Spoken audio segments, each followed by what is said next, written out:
Good morning. This is the Cowboy State Daily Morning Show with Jake. The new way Wyoming wakes up.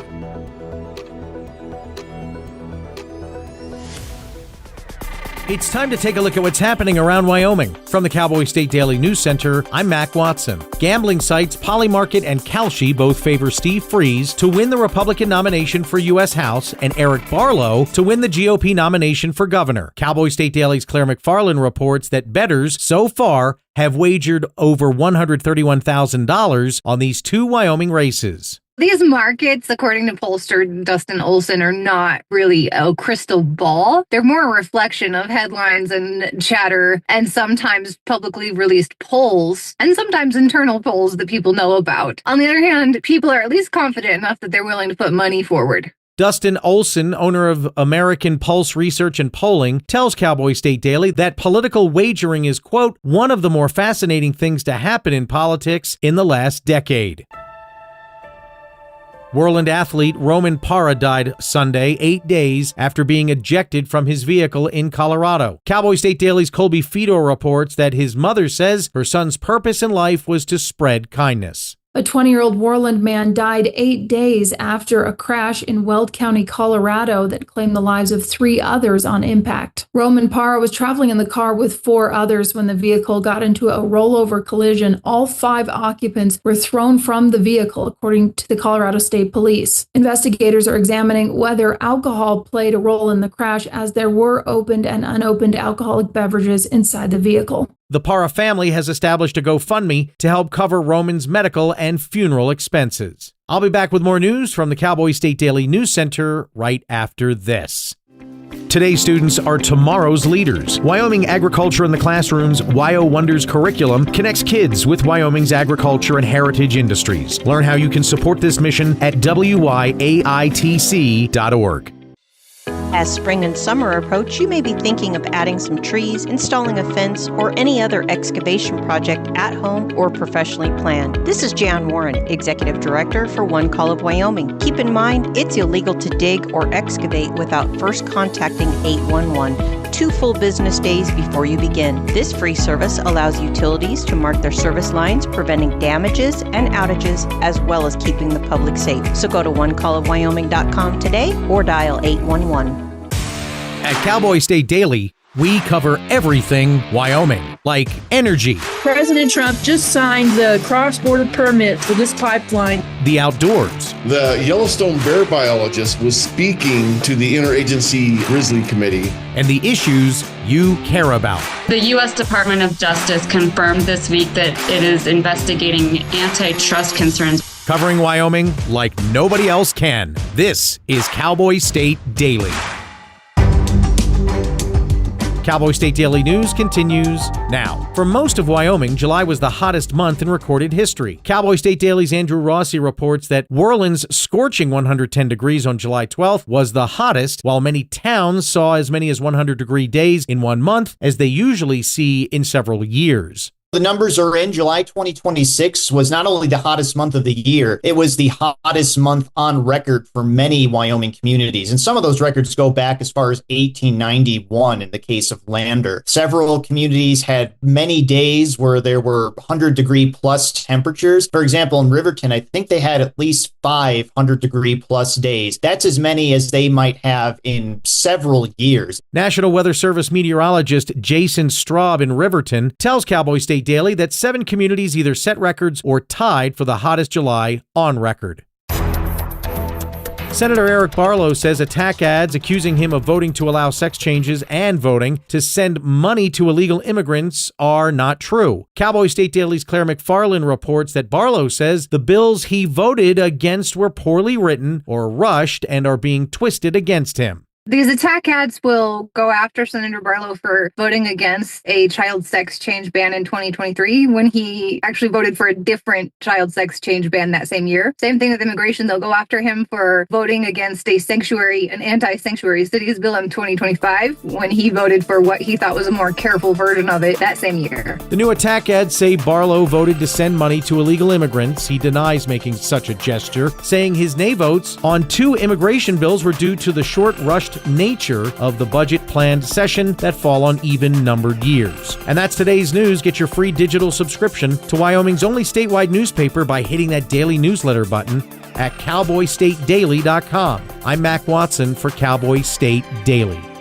I do not have guns at home. I feel really safe and secure having a gun in the house. Judge, my opponent is completely disregarding almost half of my arguments which I responded to. Communities must step up Laws and alone protest cannot against this stop a normalizing. bullet. Our community must educate and push back against all that violence. Every individual needs to be aware of what they can do to keep kids safe. I completely disagree. I'm not going to listen to points that are completely ridiculous. Point of inquiry. Do you guys even realize that the #1 killer of children and teens are gun injuries? Why are we fighting about this?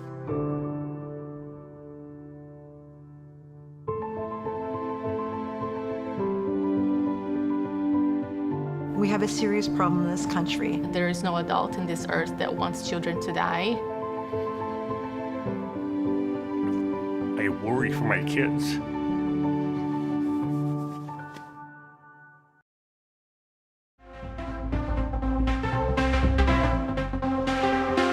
Hey, come on with us. Let's get after it on a Tuesday. Cowboy State Daily Show. Dr. Ronald Weigel will be here. We'll talk about cancer in rural areas, and you're 15% more likely to die of cancer in rural areas because it's difficult to get to care. It's too far away. Dr. Ronald Weigel will talk about efforts to fix that. Senator Mike Gierau is going to be on the show. We'll just kind of handicap the political scene right now, the campaign races. It's silly season. It's crazy season.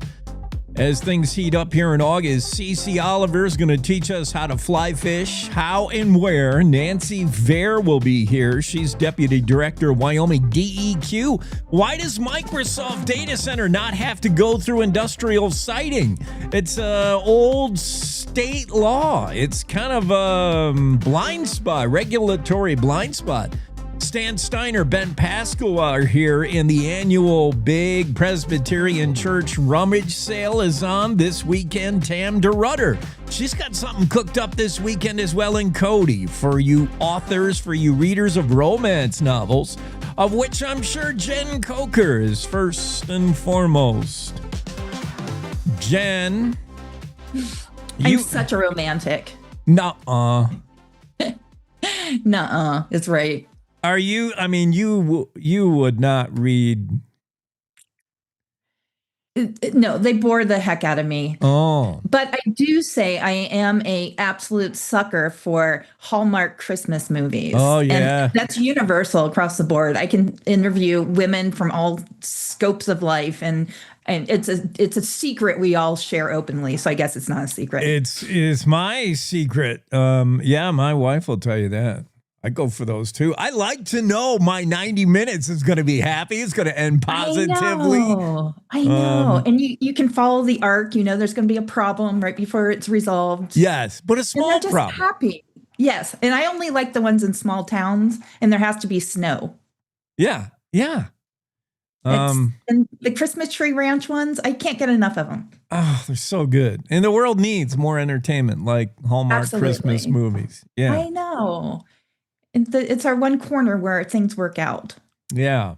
I don't even, at this point, I don't even like movies that have like, that arc of a movie where things are great. It doesn't have to be a relationship, but it usually is. Like things are great, great, great. And then there's this big dilemma you got to get past. Well, I don't like the dilemma to be too huge. I don't like a bad guy. Like someone's in danger. I just like a small little mix up, a misunderstanding. I thought you were going to be at this restaurant. Oh no. And exactly. Something small and simple that's overcomable. And then you can see it, you know, they're going to work it out and you're yelling at them. Come on, guys. Yeah. Yeah, I'm with you. And I don't like a bad guy. I'm to the point where it's odd because I write about this stuff, but I don't like bad villains. I don't like to see people kidnapped. I'm not into it. No. Why put yourself through the ringer with entertainment? That's enough of real life. I mean, I want to read and watch something more positive. Yeah. Me too. I'm so glad you're a Hallmark Christmas movie watcher, Jake. Way. I love it. Way into, anything. Yeah, I got the Hallmark channel on. Well, not anymore. We canceled the YouTube TV. I'm so sick of YouTube TV. I have that too. But you can get them on Amazon. Okay. Just when you need a little fix, because I don't have a TV. So everything has to happen over YouTube or Amazon. Yeah, their rates keep going up and up and up every month, and they offer new deals for new customers. And like, what about the old customers? I've been paying you. Forget it. I'm tired. To watch like once in a while a network TV show, which I don't watch, but somebody in the house is addicted to the show where they kick people off the island. Oh, yeah. You don't see any inherent problems with betting on campaign races, do you? This Cal. I don't understand this. I have to be honest. Right. Like, how can you bet on life events? Yeah. And I was reading Claire's story and how the distinction between contracts and bets. How is this legal? And it just seems bizarre to me. Right. I'm baffled by it too. Very but skeptical. We love betting, right? I mean, it's just, I think it's just the thrill of the bet. Yeah, we're a gambling addicted nation for the most part, with exceptions. Yeah. Jen and I, of course, are accepted. We watch Hallmark. We don't bother with throwing our money away on useless bets. Correct. We're purists, we'll call ourselves. But if you were to bet on the race for governor, no, I won't. Don't do that. I have a clear choice. Oh yeah, have you thought things through on most races? Yes. All right. It just can't be good. I mean, remember when it used to be when they reported on election results, TV networks would not report East Coast results for fear of tainting the race for those Californians who haven't even voted yet. If they knew that so-and-so was like way in the lead for president, they'd be like, oh, what's the point? Yeah. So knowing ahead of time where the bets are, and that's no indication where the race is going. Who knows? But, Las Vegas didn't get built by losing. I mean, the house usually knows and where the bets are going. Yeah. Yeah. It's interesting. It doesn't seem healthy. No, I don't think so. We shouldn't take bets on like what's going to be in the barrel at the bottom of Fremont Lake. I mean, how far are we going to go with these Calci bets? Yeah. Yeah. I don't think we want to bet on this one. So my truck broke down yesterday. I saw it coming. I just remember this because it factors into Fremont Lake. I'm driving my truck to a scheduled appointment at the garage. It's going to fix it because they put in rear brakes and they did something not right, and it's making noise. It went from making noise to like not working at all. And I'm like coasting into a supermarket, a little small market, and I barely get it stopped, and I call for a wrecker. And while I'm there, this dude in a huge boat comes by. I'm like, I'd rather be with you out on the boat. Where are we going? He said, I just got off Fremont Lake. Yeah, beautiful. I mean, Fremont Lake's a great giant lake. Yeah. I wish I was there. Yeah, I've seen a lot of the bottom of the lake at this point and video surveillance. It's really interesting. And I will be very curious to see how this recovery goes because that is deep. They're going down. Yeah. 388 and 430. That's a big lake. Deep lake. That's deep lake. Do you have any idea, Jen, how like what's involved with doing this? Divers have to like go down there. I've been told, I believe they're trying to get a Navy SEAL or two, I believe, last I heard. And I think those were retired. Bill Dosey has a huge network of search and rescue organizations all over the nation and world, too. Yeah. So I don't know what he's got going, but I do know that there's a specialty, some equipment being built. So they're going to be able to raise these objects, the barrel and the trash can. Wow. Yeah, just it's got to be enormously expensive. Bill Dosey, yeah, he's the kind of guy who on the speed dial can just say, who wants to dive down to 400 feet next week? And he can probably find somebody. Yeah, and he found the Wyoming DCI, the state police. I believe they're picking up the tab, the majority, if not the whole tab. And I don't know what that tab is. I haven't been told, but they're 100% in on this operation too, as is the FBI. We're sharing a photo now of Gerald and Virginia Uden with the kids in better days, and then Uden would go on to. We don't have to do the allegedly anymore, right? I mean, he killed the wife and the kids.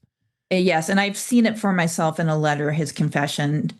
So he is not admitting to it, and he's not apologizing for it either.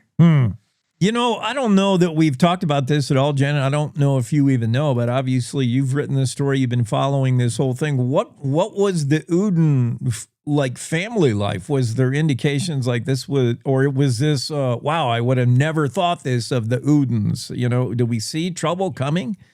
I will know more about this. I'm working on a story now about Virginia and the boys. So I'm digging, I'm trying to connect with family. There is a living half brother, and one of the family friends is helping me facilitate all this. So I don't know. I'll know more about their marriage. So I will tell you what I know at this point, and that is they were married less than 2 years, Virginia and Gerald. And so they had I don't know if it was a contentious divorce, but it became contentious when he married Alice shortly thereafter, because the two women did not get along. And from my understanding, Alice was not happy either about the child support that Gerald was paying. And Virginia had asked to up that figure also. So there was, it was for Gerald, it would have been two fighting women. It probably put a lot of pressure on him. And he had adopted those boys, so they were his responsibility. Oh, I was going to ask how the kids come into the picture. A marriage just 2 years old, adopted by him during the marriage, before? I don't know the timeline on that, but I know he did adopt them and he loved them. Those boys, he was he wanted family. That's why he married Virginia with the two boys. That was a desire on his part. Yeah. To be a family guy. Yeah. But for Gerald Uden, the new wife, new life, he was probably trying to erase everything in the past, good or bad. Yeah. Yeah. So I'll like I said, that's been bothering me, that all we know about Virginia and the boys right now is that they're potentially bodies in barrels. So I'd like to tell their story also, who they were. And I think that's a really vital part of this puzzle, because it's awful to be just the victim, right? Yeah. To just be, that's how you're forever known. Yeah. Especially in such a gruesome situation where their bodies may very well be in these containers. If we're going to bring in the what do we call them? The betting agencies. The calcium poly market. Yeah, I'd put an ante on this bet. I think it's the coincident is awful coincidental that there's a barrel and a trash can in vicinity. And Gerald is adamant that he did put them in the lake. At first, he waffled on that. So, people did not believe him. And he's been inconsistent in other details. But he told, he's just like, they're there. And when he was told that they did find a barrel, he was just like, okay. Yeah. Told you. Not surprised. Yeah. Yeah. I would like to see if, and maybe I don't doubt, like, it's too coincidental. You got a killer remembering, yes, I dropped the barrel in the lake at about this area. This is a huge lake. So if you go to that area and find a barrel, 1 + 1 = 2. But I'm thinking there's probably a lot of space junk, lake junk on the bottom. I wonder if you don't just expand the search for the heck of it and look around and make sure there's not more barrels, more junk, more garbage type, canisters or containers. That's a very good point. I don't know how much is dumped in there, but I assume this could all be a coincidence for sure. I don't know how far. I'll ask Bill how far they extended that search. But remember, they were out there for 4 to 5 days.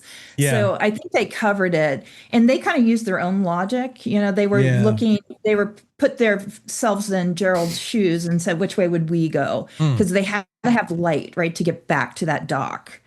So they were trying to figure out how, if he was using the headlights of his truck or if he had a flashlight, he had to be able to see to be able to make it back to that dock, because it's easy to get lost out there. True. Yes. I didn't think of that. You would need something on shore. Oh, okay. So yeah, they go to an approximated area, but remember, this is a gigantic lake, and they search for a while. So they probably cover, if they don't see anything, nothing, barrel. Okay. Right. Right. Yeah. And, Zach was out there. We'd have to ask him too, did they find other objects? I don't know. That hasn't been told to me. But, even in the footage I saw about them finding the trash can, there's nothing else down there that I could see. It's pretty, it's this big open, it's like a desert, it looks like. And then the objects really stand out. But I was told, an elk can fall through there and be at the bottom perfectly preserved. An elk could fall through the ice rather. And, in the spring, be down at the bottom. And I have been told by others that there are objects on the bottom. So who knows? This could just be somebody dumping a random barrel. Who knows? And trash can. Although now that I think about it, I think about people being so lazy and cheap that they wouldn't go to the dump to get rid of garbage. But what effort do you have to make to put something on a boat, float it out there? And, you'd really have to go out of your way. Right. Yeah. First, you need a boat. And if you have a boat, you're probably not one of those people who's just throwing stuff, let me dump my tires over this cliff. Maybe. Yeah. I don't know. And I found it interesting too, because Gerald in a letter revealed that Alice was indeed with him, and in the boat with him and helped him. Oh, So he did have a partner. He says, yeah. Okay, so where's Alice today? Okay, Alice is deceased. Okay. Yeah, she died, I believe it was 2019. She died in prison. I would look into that. In prison? What was she in prison for? Oh, yeah, she killed her second husband, or third husband. Wait a minute, I got to read by this story. Yeah. Catch up on this one, Jake. Wait a second. Gerald Uden's new wife. Yes, she killed her, I think it's third husband, and she's accused potentially of killing her second one too. But she told her kids that she had killed him. He was very abusive. He was an alcoholic, very abusive, and he had mental health issues. So she told her kids she did it. So it was 2 of her boys who turned her in later. So they turned her in. I think it happened in 1974. She killed her husband. The boys did not turn her in until 2013. And she had dumped his body down a mine shaft. So they were able to actually recover his body in 2013. And she had been a caretaker on a ranch at some point in her life with one of her husbands. So she dumped his body in there. And so this is what prompted this whole confession from Gerald, because he was told that Alice had been taken in for questioning. Oh. He didn't know what for. So he's like, she wasn't involved in this other murder. So he accidentally confessed to this other murder. Which is a common interrogating procedure. You interrogate separately and you be like, we talked to your wife. And she you told just us leave everything. it. No, you just leave that for us. Let it dangle there. And then, you're in that room shackled to the table, the white hot lights on. You got good cop, bad cop. You've been in there without coffee or bathroom for 3 hours. And then one guy comes in. We were just talking to your wife. Mm-hmm. And yeah. You're surprised what blurts out of a. Yeah. And so they, they lived the murders were in 1980. So they lived until 2013. They moved to Missouri. Gerald became a truck driver. They had a huge property, and he's, I've read several of his letters, and I will say this about Gerald: he's extremely honest. He's like a black and white guy. He's like, I never broke the law after that. That was my only time I ever broke the law. He's like, I was a totally honest truck driver. I never charged for anything. And prior to that, he lived a law-abiding life. So he's just like, this is my one thing that I did. Otherwise, law-abiding. Well, not to make excuses for Gerald Uden the killer, but now this suddenly sounds like 50 ways to leave your lover. You got the new wife saying, I offed one or two other previous husbands. Here's the how-to guide. And putting pressure on probably, this is a whole nother wrench in it, Jen. Yeah, check it out, Jake. It's an interesting story for sure. Well, I don't read farther than the first few, in my prep for interviews. I can't read the whole thing. Now I have to. Yeah. Now you have to. Yeah, go back and this was Claire McFarland's story prior to my coming in on this particular lead in the investigation. But if you go back and read her, she covered the trial of Alice. She covered Gerald's appeals. So there's a lot. We've been covering this story for years. Okay. Well, hopefully the next chapter of the story is the recovery of the barrels and a Geraldo opening of the barrel moment, I would think. Obviously, we don't want to go with media sensation like that, but I just hope we have something. I hope we know something more. Yeah, my understanding is that those barrels will be taken immediately into custody, so nothing will be opened. Right. Yeah. Okay, Jen. Well, thank you for that ongoing story. Oh, wait a minute. Stop the music.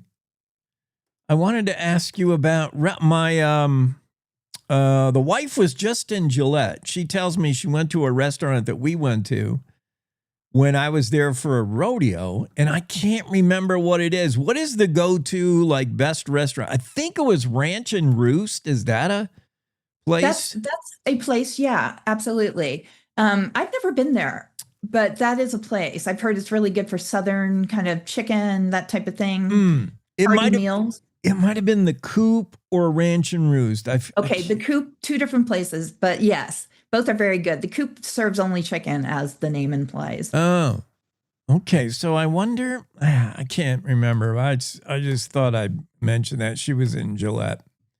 That's your town for now. My town. Tell her to look me up next time she's here. All right. Well, next time she's there, I might be there pretty soon. All right. Look me up. Thanks, Jen.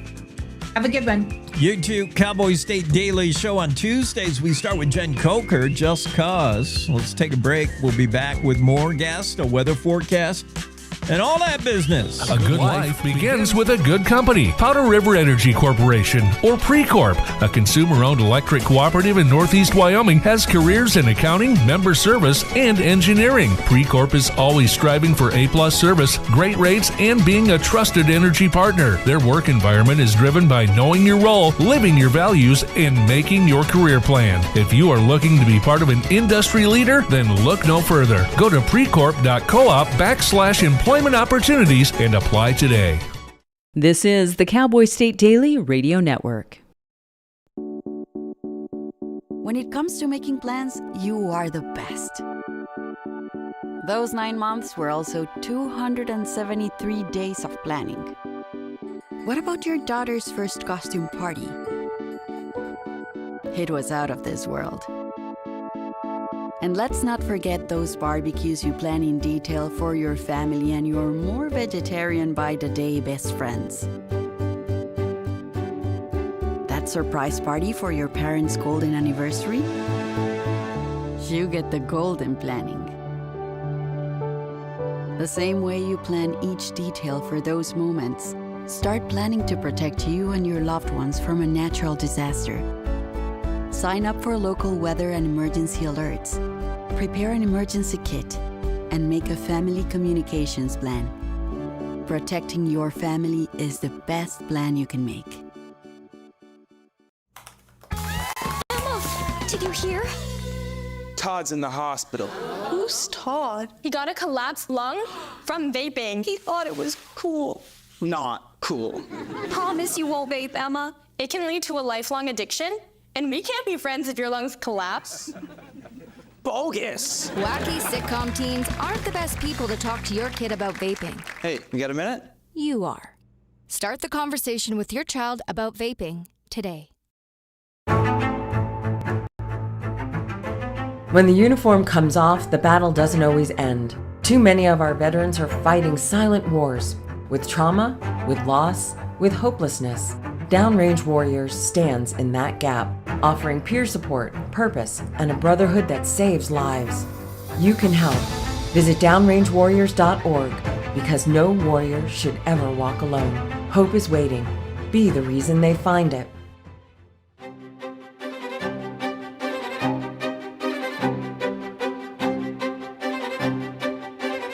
Let's move you towards the weather forecast for today, Tuesday. We start the warm-up slowly, but by the end of the week, right back to that heat dome. The heat dome that parked over us for almost all of July created probably one of the top 3 hottest Julys ever in Wyoming and in the United States.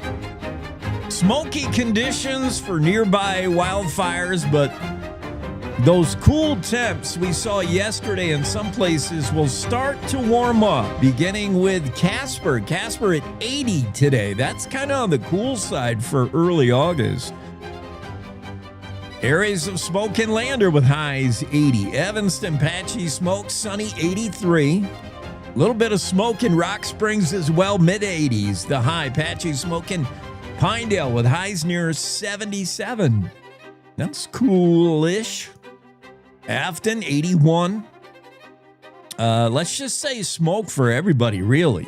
Depending on how the wind blows, literally, and how the jet stream is acting, that's your chance of seeing smoke or more smoke or less smoke. Du Bois, maybe smoke, 74. Jackson, patchy smoke, 81. Otherwise, mostly sunny. Thermopolis, you'll top out at 80. Mid-70s in Cody. Buffalo, areas of smoke with a cool 73 today. Sheridan, 78. Mostly sunny. Sunny, hazy in Gillette. Highs mid-70s. Newcastle, 73 the high. That's cool for Newcastle. Torrington, 74 is all. That's very cool for Torrington. Douglas, sunny, 75. Cheyenne, areas of smoke mainly in the morning, sunny in the afternoon with highs 71, that's all. Laramie, 75, and sunny Rawlins. Smoke in the morning, 79. The high, that takes you across the state. The day weather forecast every morning provided by Don Day. He'll be live next hour, and we'll grill him on a few other weather items. He said he was going to compile July for us, and I forgot to ask him yesterday, and then he divulged to Andrew Rossi of Cowboy State Daily that indeed July was super hot.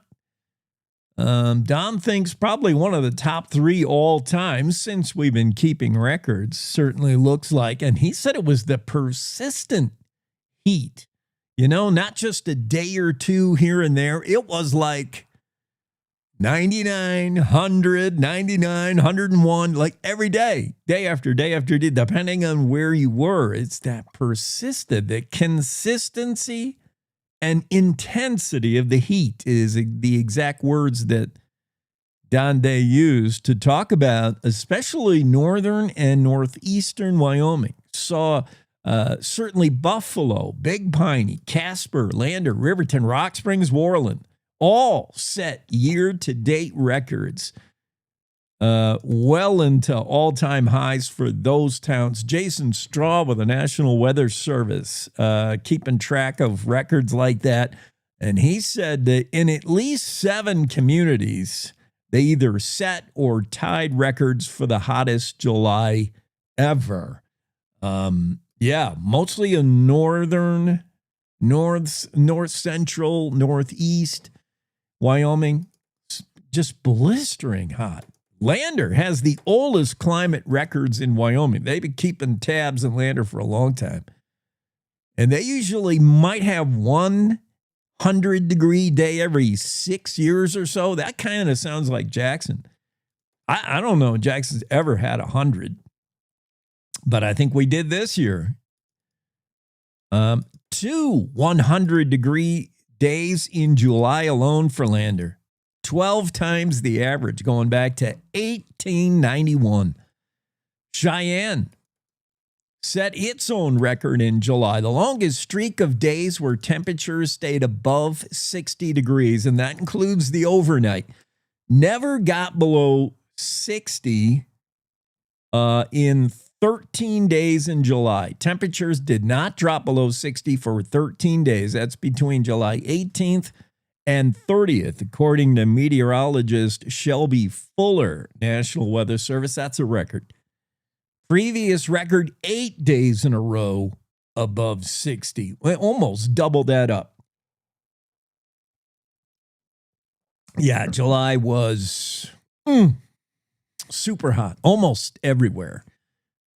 Pretty much everywhere. August starting that way as well. Coolish. August 1st was still hot.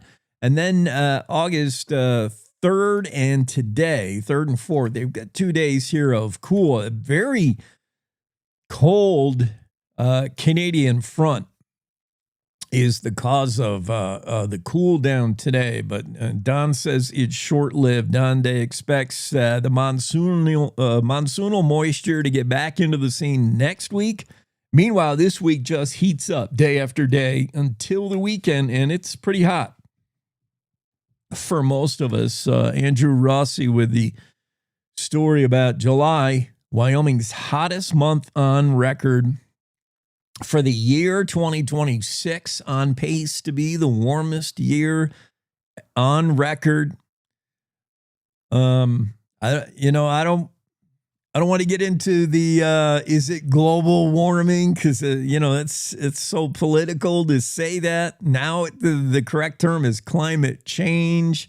I'm not saying mankind causes it, or cows burping causes it, or my Ford truck belching diesel exhaust causing it, any more than aerosol spray. Remember, we used to. I, just to date my OG self, used to spray the old right guard. We all had the aerosol. And they disappeared because we were eating a hole in the ozone. And supposedly we fixed that by taking away everybody's aerosol can. And we saved many a teenage girl who was putting so much Aquanet in her hairdo. She was flammable.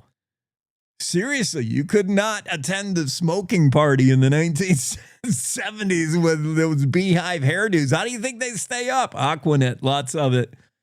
And my goodness, if they've made a more combustible product.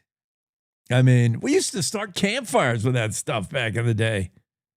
Gasoline, forget it. Just find some girl, find a 15-year-old. Hey, bring me a can of Aquanet. It's like a blowtorch when you applied a Bic lighter to it. Anyway, I'm not saying what the cause of global climate is, but global change, climate change, global warming. But don't be a denier. Don't stick your head in the sand, ostrich. We're hotter than we've ever been. Europe's on fire. France, Spain, Greece, they all burned down. Spokane burned down. Warmest sweltering heat wave. 2026 will be the warmest year on record. The Antarctic is 90 degrees, right? Antarctic or the Arctic, one or the other. I made a note to myself, and now I forget where I put my notes. Yeah, don't tell me we're not. Yeah, where did I put that note? I think the Antarctic. Yeah, it's so disappointing. I don't even know the difference between the Antarctic and the Arctic. Antarctic is the one down on the South Pole, right? Antarctic I think it's been like 90 degrees in the Antarctic. Oh, it said the Arctic. Sorry, it's the other one. South Pole. The Arctic is heating faster than the rest of the planet. New data illustrates how dire this is. It's 90 degrees in the Arctic right now. Hence the name Arctic. Isn't that supposed to be like super cold? Snowy? I could read on, but there's a paywall here, and I'm not going to pay. The Arctic is cooking across northern Russia, a region famously bitterly cold. Remember when the Russians, if they wanted to punish you, would send you to Siberia? Off to Siberia you go, where you would immediately freeze to death. Not anymore. It's like a vacation. If you become treasonous in Russia now and they send you off to Siberia, it's like, hey, thanks. It's like a day at the beach. Temperatures this week routinely surpass 90 degrees Fahrenheit in the Arctic. Arctic Circle recorded 93 degrees the other day. Don't tell me we're not warming. It's hotter than it's ever been. This is Robert Short, candidate for Secretary of State. I've built businesses in Wyoming, served as an election judge, and worked diligently the past 11 years as a county commissioner to create collaborations and partnerships with stakeholders around our state and nation to benefit the people of Wyoming. As your next Secretary of State, you can count on me to put these skills to work for the benefit of you, the people of Wyoming. Vote Robert Short, Secretary of State. Visit shortforstate.com for more info, paid for by Short for State. You're listening to the Cowboy State Daily Radio Network.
You've done the hard part. You quit smoking. Now do the easy part and get scanned for lung cancer. If you smoked, you may still be at risk, but early detection could save your life. Talk to your doctor and learn more at savedbythescan.org. Hi. I'm your retirement fear, but don't be scared. You're still in pre-retirement. Does that mean I have more time to plan? Precisely. Here, this is pretirement.org. Retirement savings options? Potential tax breaks. Move. This isn't scary. I'm doing it. You got this. Visit thisispretirement.org for free resources to help you customize your action plan.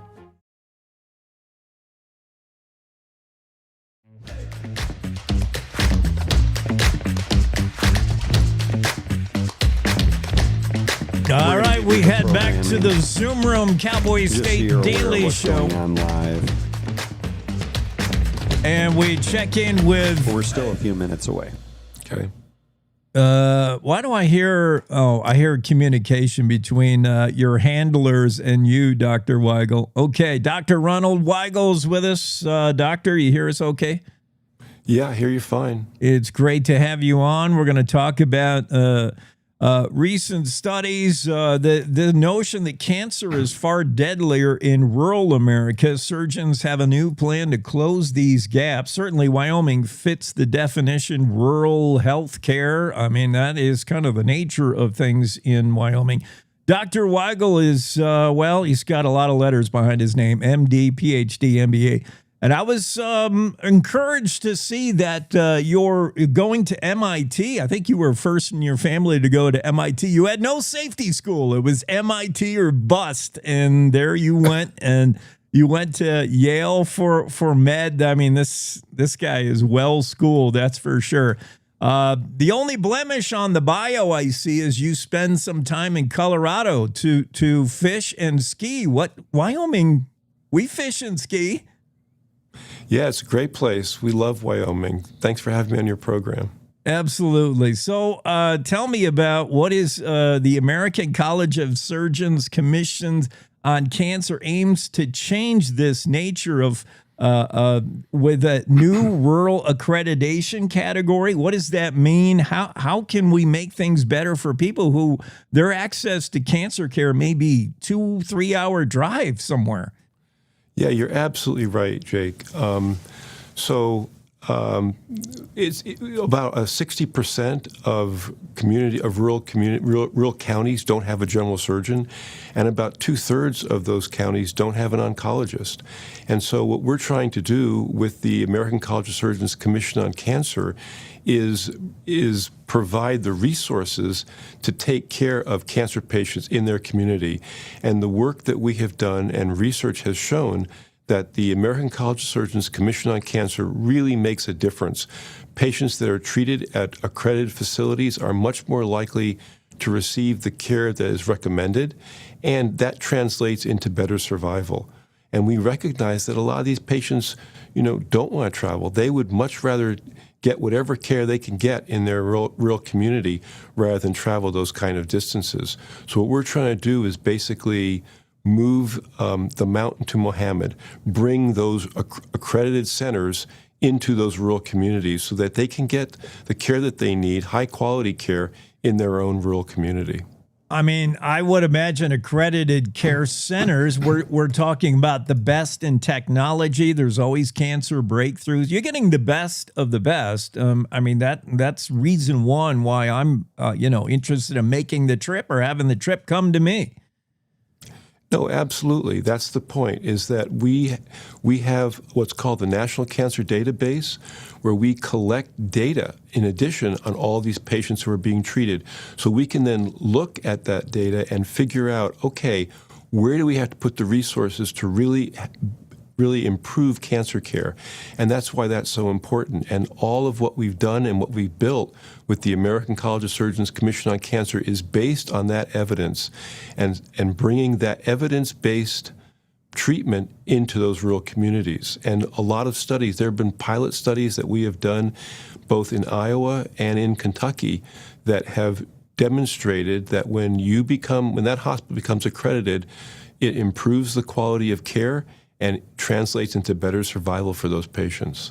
By the way, Dr. Weigel appears courtesy of the American College of Surgeons. Let me ask you about delay and speed of care. We talk about case. Once you're diagnosed and once you've found care, hopefully in an accredited center. But before then, the rural nature of healthcare in Wyoming might be such that things go undetected, unreported for so long because, a lump in the breast or whatever. I mean, maybe you just ignore it for a while because care is so far away.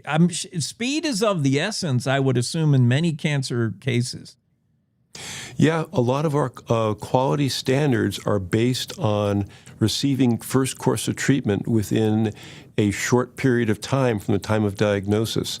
And what we do with the American College of Surgeons Commission on Cancer is we provide resources to those hospitals so that cancer care can be delivered in a safe, effective, and rapid way.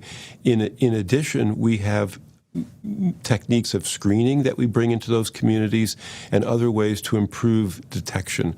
But you're absolutely right. Diagnosing early and treating without delay really makes a difference in cancer care. Dr. Weigel, let's talk about getting accreditation.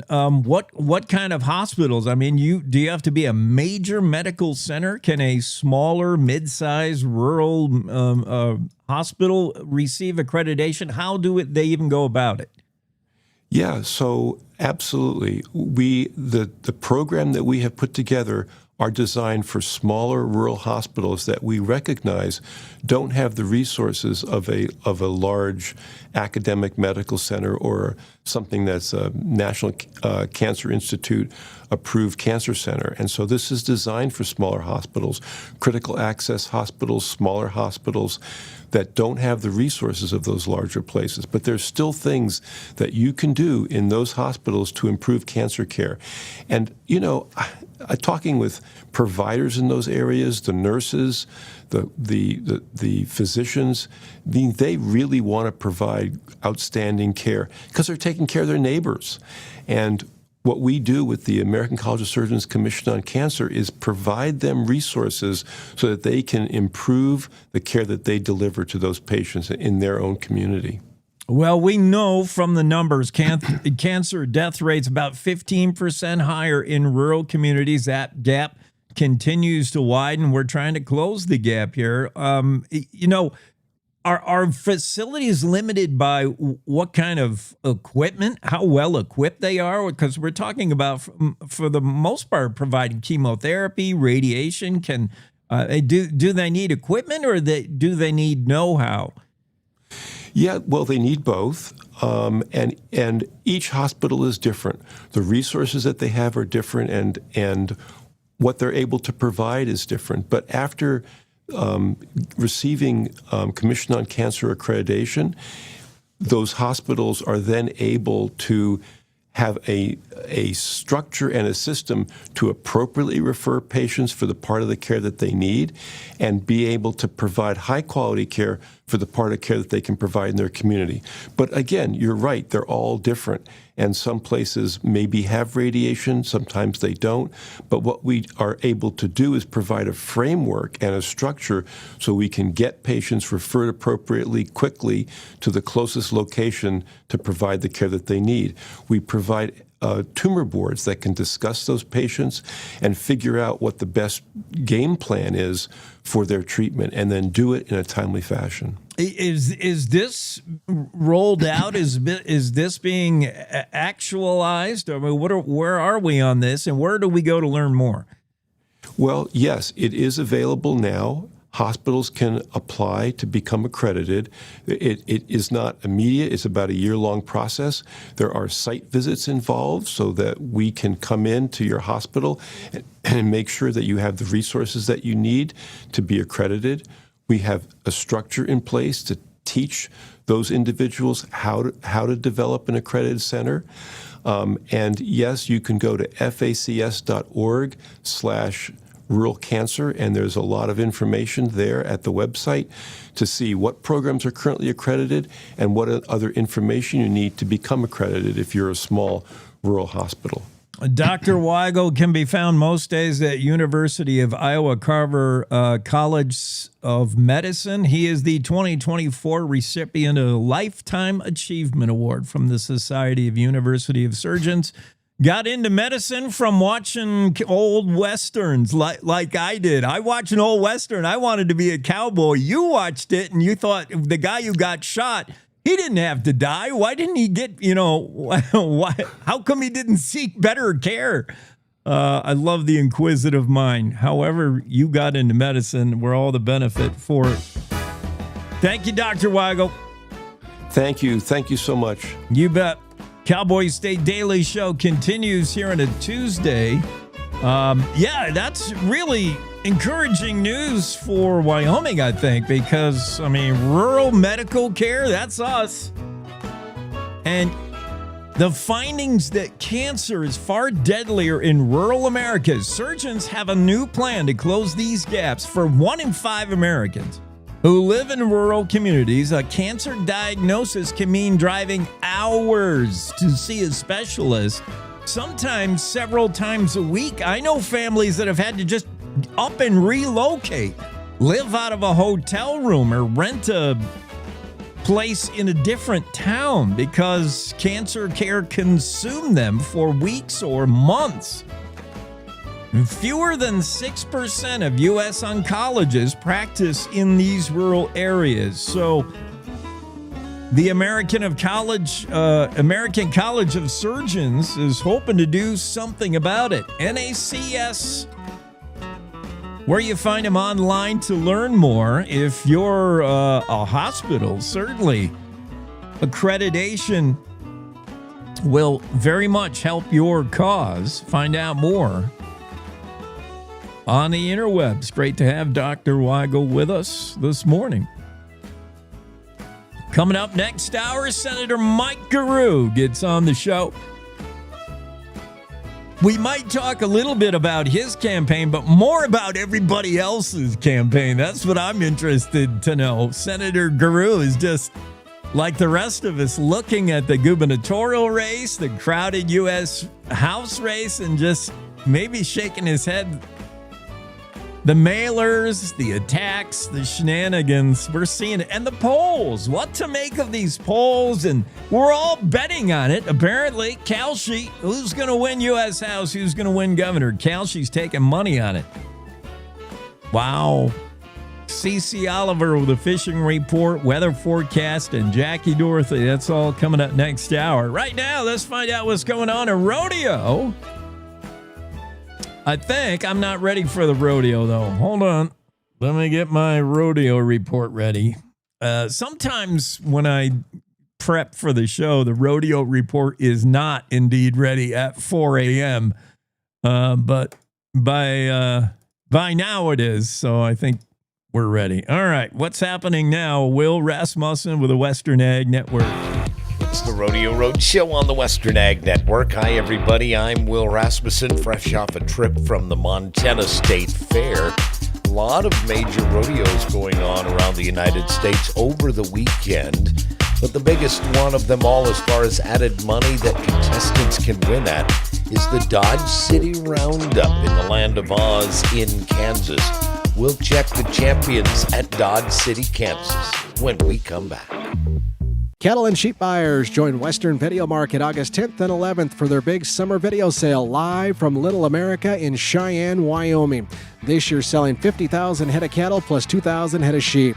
Monday features the sheep along with weaned calves, yearlings, and breeding stock. Tuesday continues with calves and weaned calves from across the plains, Rocky Mountains, and far west.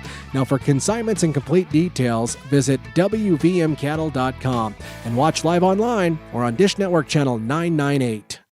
It's harvest time for Molson Coors barley growers. Hi, this is Zach Brosson from Power, Montana. Farmers in Colorado, Idaho, Montana, and Wyoming are cutting another high-quality Moravian barley crop that'll eventually become Coors Banquet and Coors Light beer for customers to enjoy. Bill Coors once said, "Beer is made in the barley field because if you don't get good barley, you can't make good beer." Molson Coors wishes everyone a safe and wonderful harvest.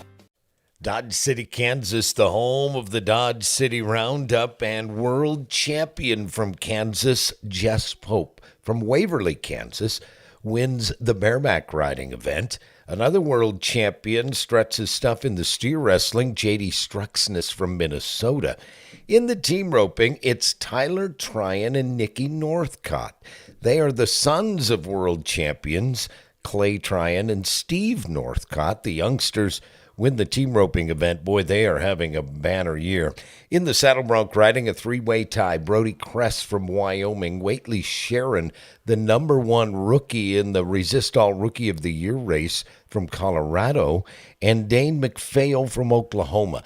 They have a three-way split in the saddle bronc riding event. Tie-down roper Joel Harris from San Angelo, Texas, wins the tie-down roping. He won Heber City, Utah as well for a great weekend for the young man from San Angelo, Texas.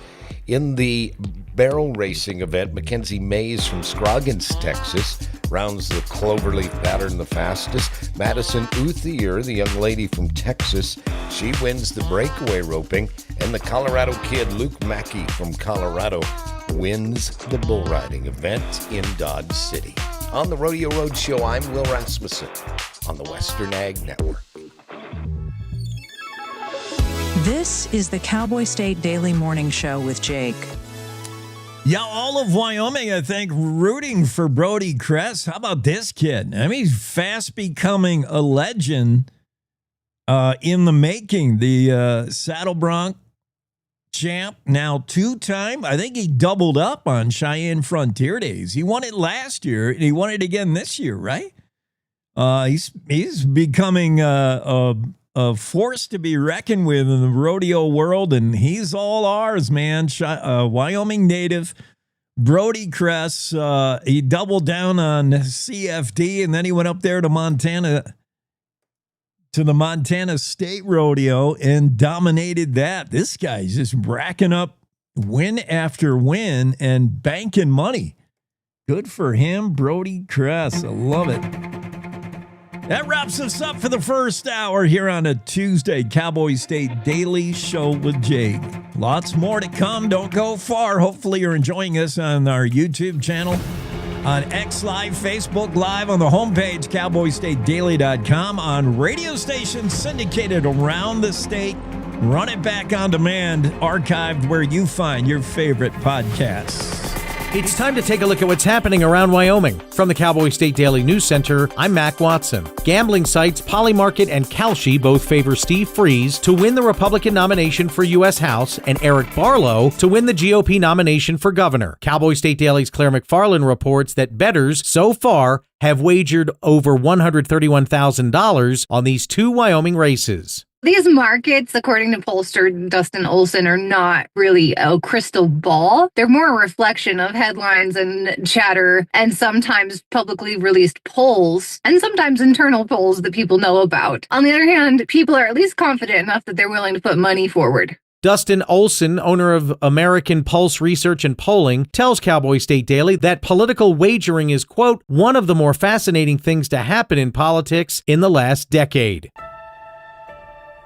Whirlwind athlete Roman Parra died Sunday, 8 days after being ejected from his vehicle in Colorado. Cowboy State Daily's Colby Fedor reports that his mother says her son's purpose in life was to spread kindness. A 20-year-old Worland man died 8 days after a crash in Weld County, Colorado that claimed the lives of 3 others on impact. Roman Parra was traveling in the car with 4 others when the vehicle got into a rollover collision. All 5 occupants were thrown from the vehicle, according to the Colorado State Police. Investigators are examining whether alcohol played a role in the crash, as there were opened and unopened alcoholic beverages inside the vehicle. The Parra family has established a GoFundMe to help cover Roman's medical and funeral expenses. I'll be back with more news from the Cowboy State Daily News Center right after this.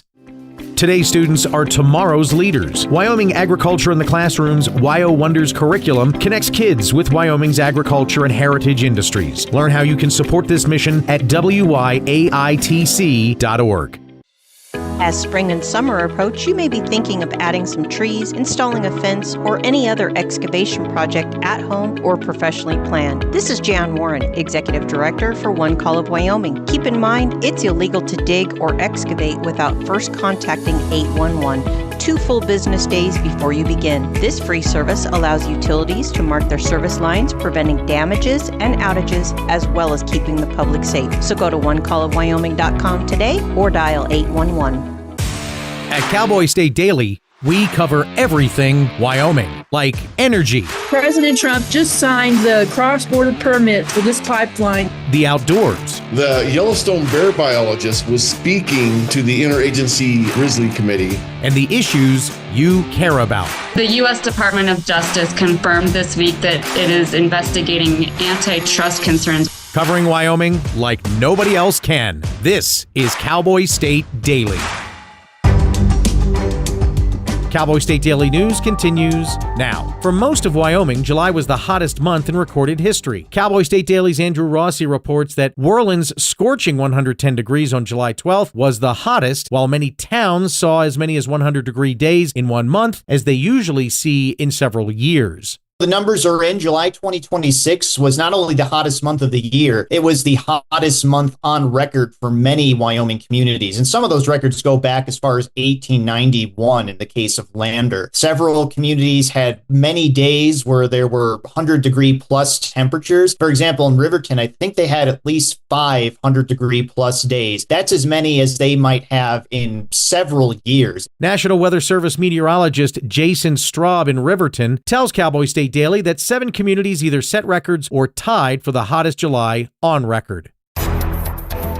Senator Eric Barlow says attack ads accusing him of voting to allow sex changes and voting to send money to illegal immigrants are not true. Cowboy State Daily's Claire McFarland reports that Barlow says the bills he voted against were poorly written or rushed and are being twisted against him. These attack ads will go after Senator Barlow for voting against a child sex change ban in 2023 when he actually voted for a different child sex change ban that same year. Same thing with immigration. They'll go after him for voting against an anti-sanctuary cities bill in 2025 when he voted for what he thought was a more careful version of it that same year. The new attack ads say Barlow voted to send money to illegal immigrants. He denies making such a gesture, saying his nay votes on 2 immigration bills were due to the short, rushed nature of the budget planned session that fall on even-numbered years. And that's today's news. Get your free digital subscription to Wyoming's only statewide newspaper by hitting that daily newsletter button at cowboystatedaily.com. I'm Mac Watson for Cowboy State Daily. So I wanted to talk with you and your mom today, Lily, because some people at school have noticed changes going on with you, and we're concerned. Like what? Who? Some of your friends, teachers. It sounds like you've lost interest in a lot of things lately. You're hanging with new friends. So? So, individually, maybe those things are no big deal. But taken together, and then the incident the other day, you were with Derek when he was caught selling marijuana. Yeah, he was selling it. Honey, we know.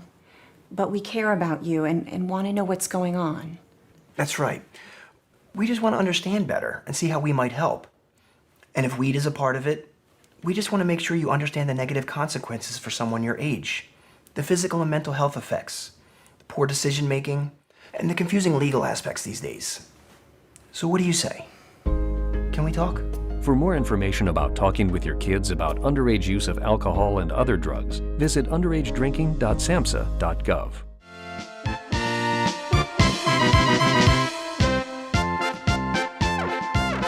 Hopefully this introduction music conveys the sense of silliness. It's the silly season of political campaigning, and Senator Mike Gierau is with us, Senate District 17. Claire McFarland also chiming in. Senator, I don't know if we're going to talk about your race so much as the other races. And let's start with the idea that Vegas is taking money on the odds. Kalshi and other of these life gambling agencies. What could possibly go wrong taking bets in politics? Well, Jay, good morning. And I can tell you that I'm not much of a gambler, but my time in Vegas, I usually gamble about $100 after dinner. And the last place I gamble it is on politics. Usually I like about 2 minutes at a roulette wheel, and then I'm pretty much off of the gambling thing. So I own a business in Jackson Hole, and that's about as big a gamble as I like to take. But as far as my election this year, it's a little quiet. For the first time in long time, I'm running unopposed. Usually I draw a crowd when I run, but I don't know. I like to tell people I think enough people died or left town or forgot, and so we're a very transient community, and I just don't know what to say of all that. But no, I actually heard from a lot of constituents, and seemed like the last 4 years they asked me to do a few things, and I've tried to do most of them, and they seem fairly okay with it. So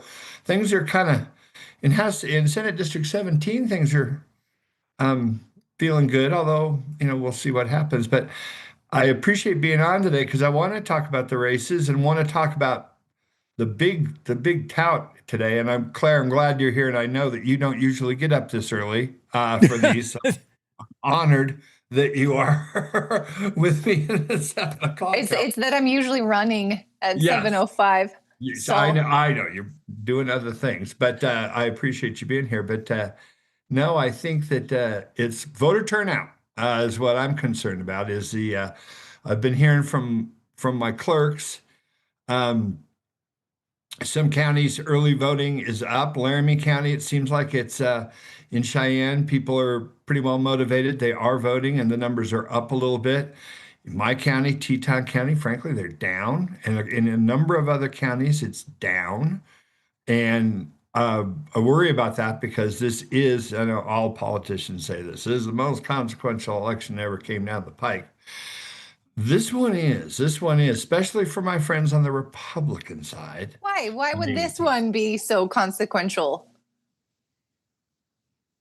Well, Claire, I think, over the last few years, and I've been 2 terms in the Senate, and I served 1 term over in the inferior body. They call it the House of Representatives.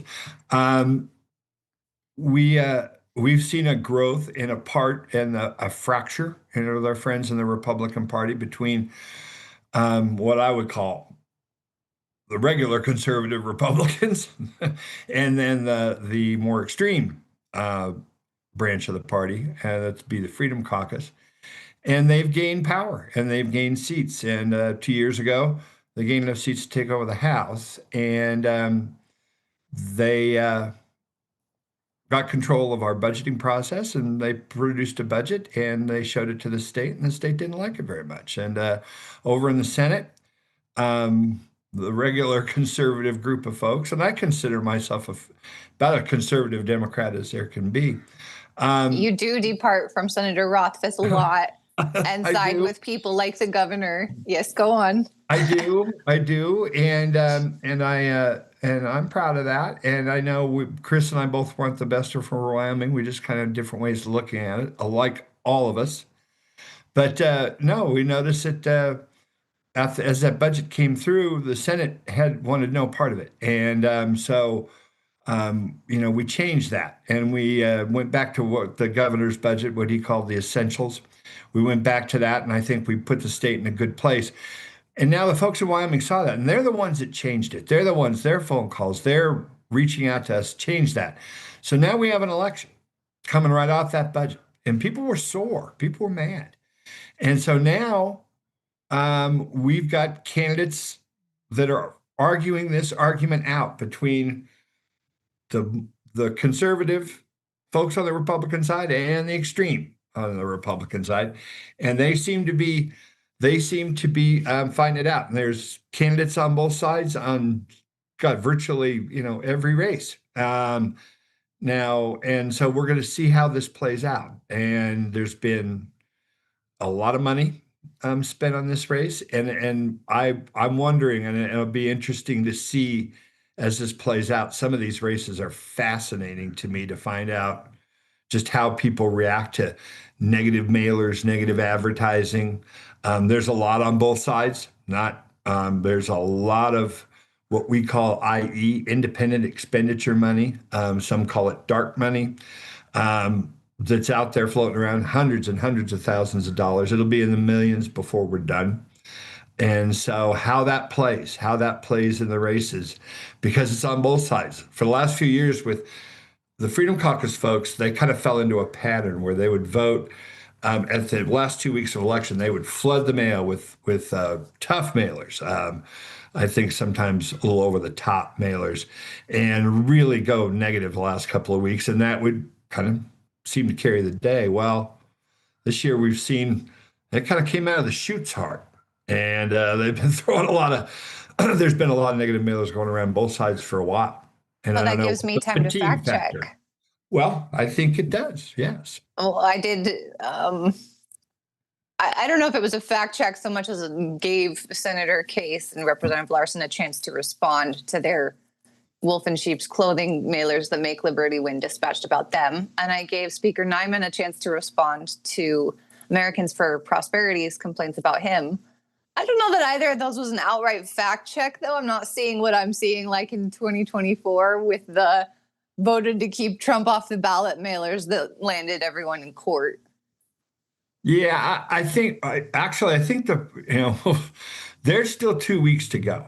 And so I talked to a lot of folks around the state. Since I'm running unopposed this year, I'm kind of working and talking to folks about a lot of campaigns and talking to folks. I know with 2 weeks ago, I don't think we've begun to see the money that's going to be spent. And The one race where you really see it is the governor's race. I think that I think Senator Barlow's been, it's a funny thing. He and I served together in the Senate. I've served with him in the House. He was my first chairman in the House on labor health. And, it's a hard thing. In the Senate especially, I'll talk about that.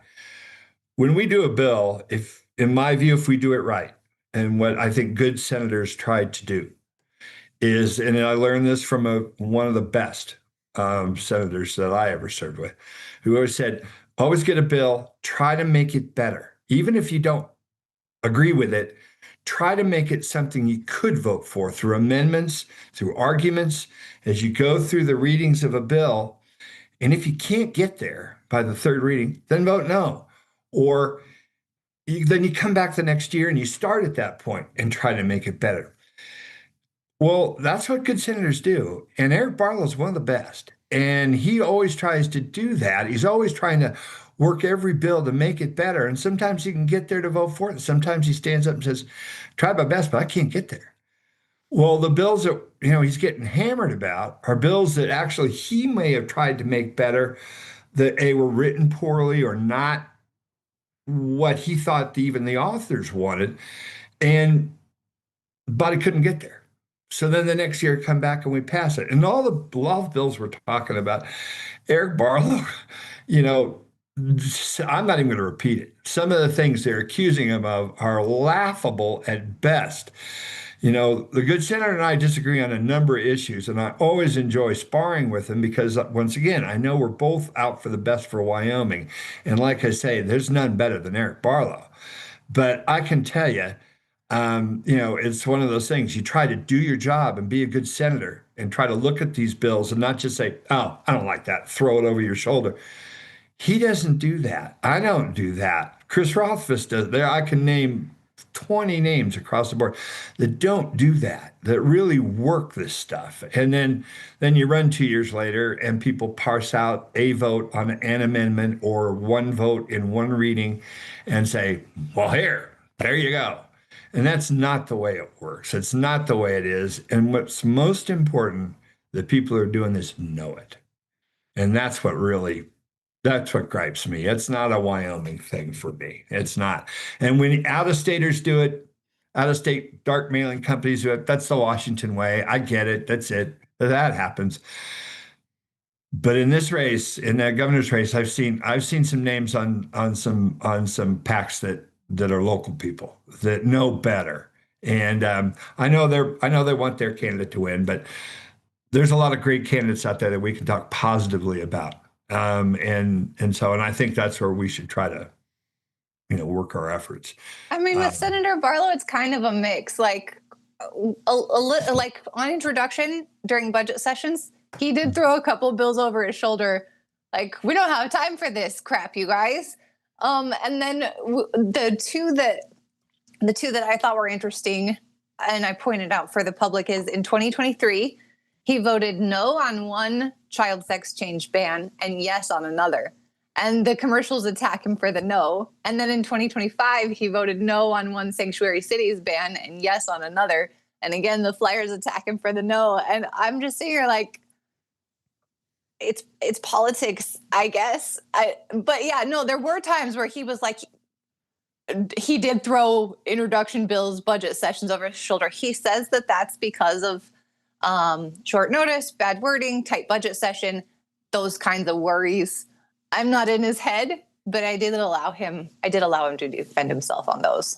Well, and he did in 20, you have to remember too, in budget sessions especially, time is short. And sometimes, as you know, well know, Claire, when we do introduction votes, we might do 40 or 50 in a day. And then that is, and budget is the focus, that we're there for 20 days and we're there to do a budget. And so it has to be a really high bar for us to even take it up, to get to the point to work them, to make them better. And sometimes we can't get there. I also know, as we know now, that mirror bills are a big thing in the legislature now. It didn't used to be, where you run a bill in the House and you run a very similar bill in the Senate. and then they cross over. And so if one dies, one's still alive. It's kind of a popular way of doing it. And sometimes they're a little different, and they're written a little different in one body to the other. They get amended. And so we're looking at a House versus a Senate bill. And okay, well, let's go with the House bill. It looks a little better. Or, it happens a lot in the ebb and flow of legislation. So then when you parse it out later in a discussion, I mean, look, I'm as pro-choice as it comes. I remember Sherry Steinmetz a few years back brought an abortion bill. I voted for it because it didn't do anything that I couldn't live with, even with a pro-choice stance. Was never a big nuclear guy. Well, Jim Anderson gave me a nuclear bill, and I looked at it, said nuclear. I handed it back to him, and he goes, "Will you just read the damn thing?" Not only I read it, I co-sponsored it. It was a good bill, and so, it's really unfair, I think, but it is politics. It's the way it works. People do parse that out, but hate it when you're doing your job, and then all of a sudden, then you get whacked for it. But it's the way it works. And so, and I take credit. I've gotten home from session a number of years and gotten told, "Man, what the hell were you thinking?" So there you go. But these races are going to be really fascinating. This is going to be, this governor's race is probably that and a congressional race are the two most fascinating because, there's a lot of negative ads coming out about Eric. And Eric's run a campaign where he's just driving around the state and meeting people, And I went to him to the Alta picnic. Jake down there in the Hoback Nation, you know about the Alta picnic. I don't think they've seen a gubernatorial candidate at the Alta picnic in a while.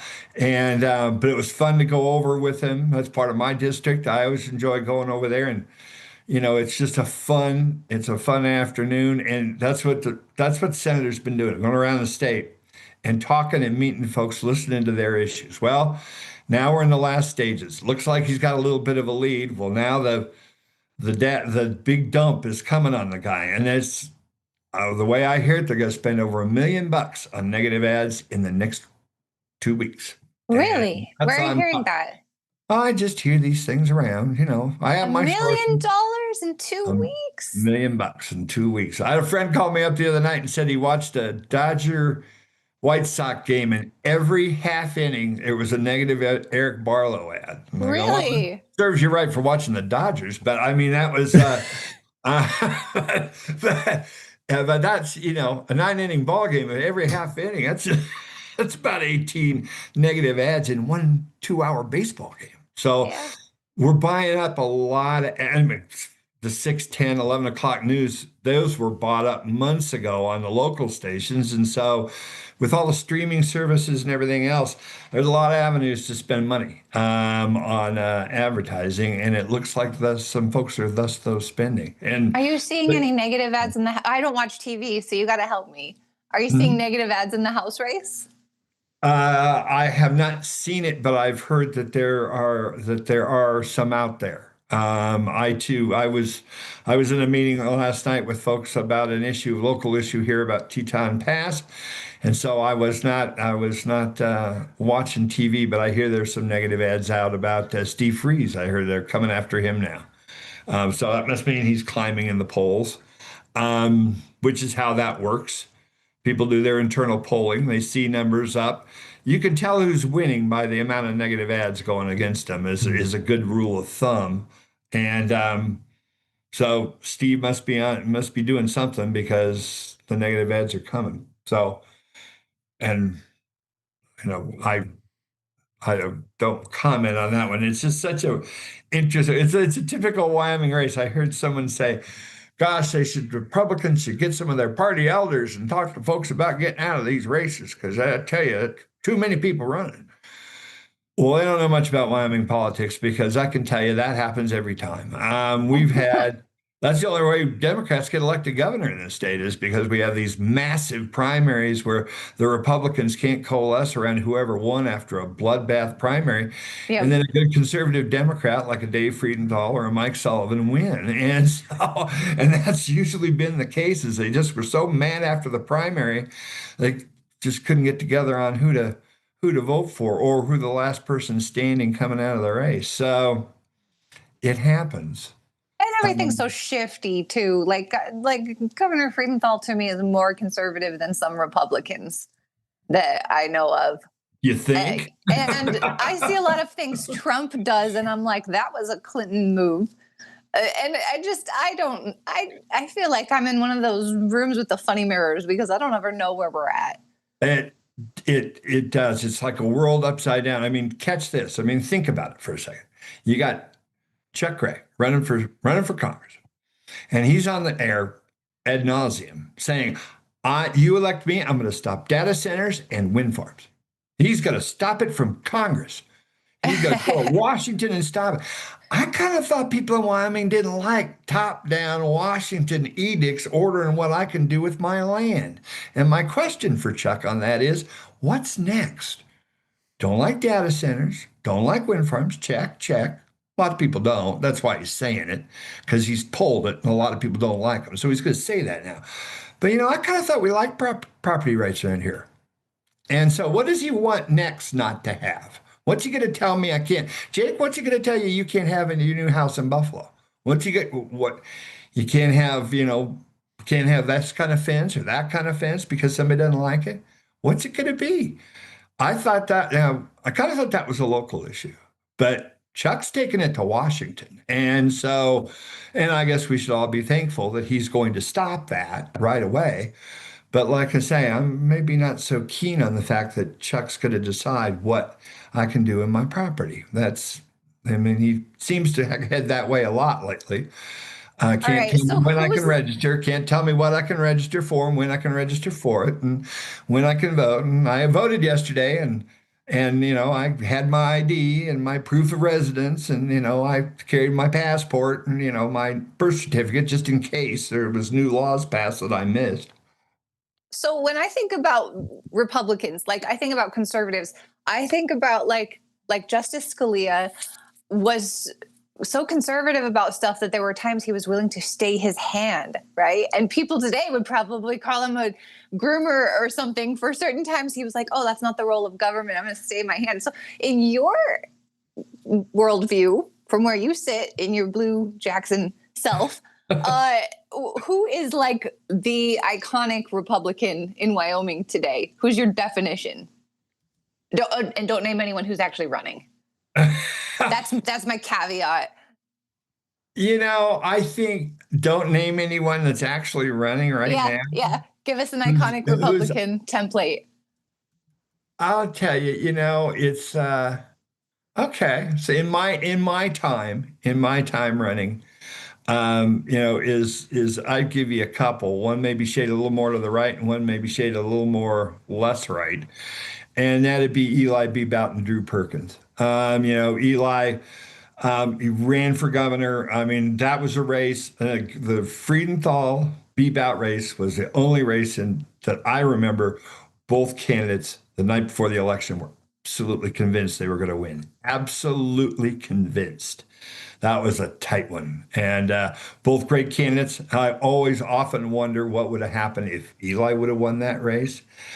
Dave did win that race. And then Eli, of course, went on and became, Speaker and President of the Senate. And such a great career. But I learned so much from him. But to me, he was a quintessential Wyoming Republican. And Drew Perkins, he was a guy who always said, make every bill better, work on every bill. And he was one of the few members that I ever served with who the body would be going one way on a speech or one way on an issue, and he, with one speech, could turn the whole body around.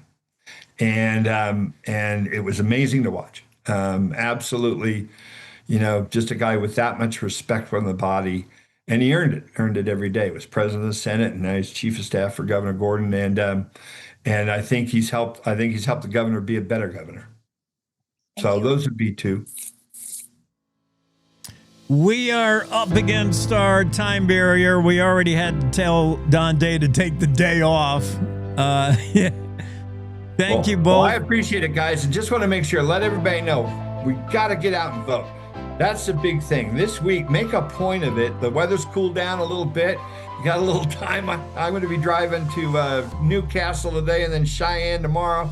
So I'm taking a lap around the state this week, but I went and voted just to make sure. So everybody get out and vote, because that's the big key. Everybody's got to get out. The more people vote, the better this is going to be. And so whether you're happy, mad, like somebody, want to vote against somebody or whatever, just get out and do it, because we need you. It doesn't work if we don't have you. Senator Mike Gierau, Claire McFarland, thank you both. This is Robert Short, candidate for Secretary of State. I've built businesses in Wyoming, served as an election judge, and worked diligently the past 11 years as a county commissioner to create collaborations and partnerships with stakeholders around our state and nation to benefit the people of Wyoming. As your next Secretary of State, you can count on me to put these skills to work for the benefit of you, the people of Wyoming. Vote Robert Short, Secretary of State. Visit shortforstate.com for more info, paid for by Short for State. This is the Cowboy State Daily Radio Network.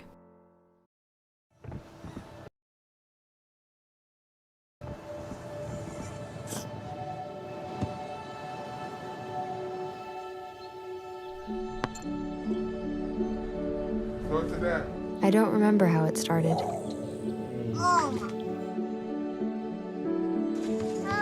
Our back and forth. Victory. Fumble. Repeat. It always came back.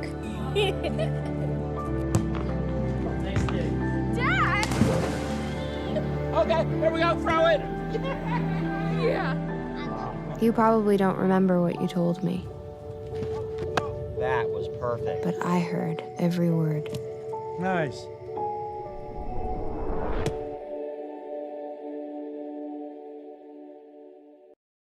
Hi, I'm Ryan Blaney, a third-generation race car driver, and we dedicate a lot of our time to going as fast as possible. My grandpa Lou is the reason why my dad and I started racing, and I'm really proud to follow in his tracks. But when my grandpa was diagnosed with Alzheimer's, it was a very unexpected bump in the road for us. I've learned a lot on this journey with my grandpa Lou, and the memories of my grandpa will always be with me. And in our family, we're used to getting involved, and I encourage you to do the same, especially when it comes to caring for your loved ones. When I think about Alzheimer's and the impact it had on my family, I recognize that losing a race isn't such a bad day after all. It's important to notice if older family members are acting differently, experiencing problems with their memory, or having trouble with routine tasks. Talking about Alzheimer's can be really tough, but if you notice something, have a conversation with your loved one. Encourage them to see a doctor or offer to go with them. Early detection of Alzheimer's can give your family time to explore support services, make a plan for the future, and access available treatments. If you or your family are noticing changes, it could be Alzheimer's. Talk about seeing a doctor together.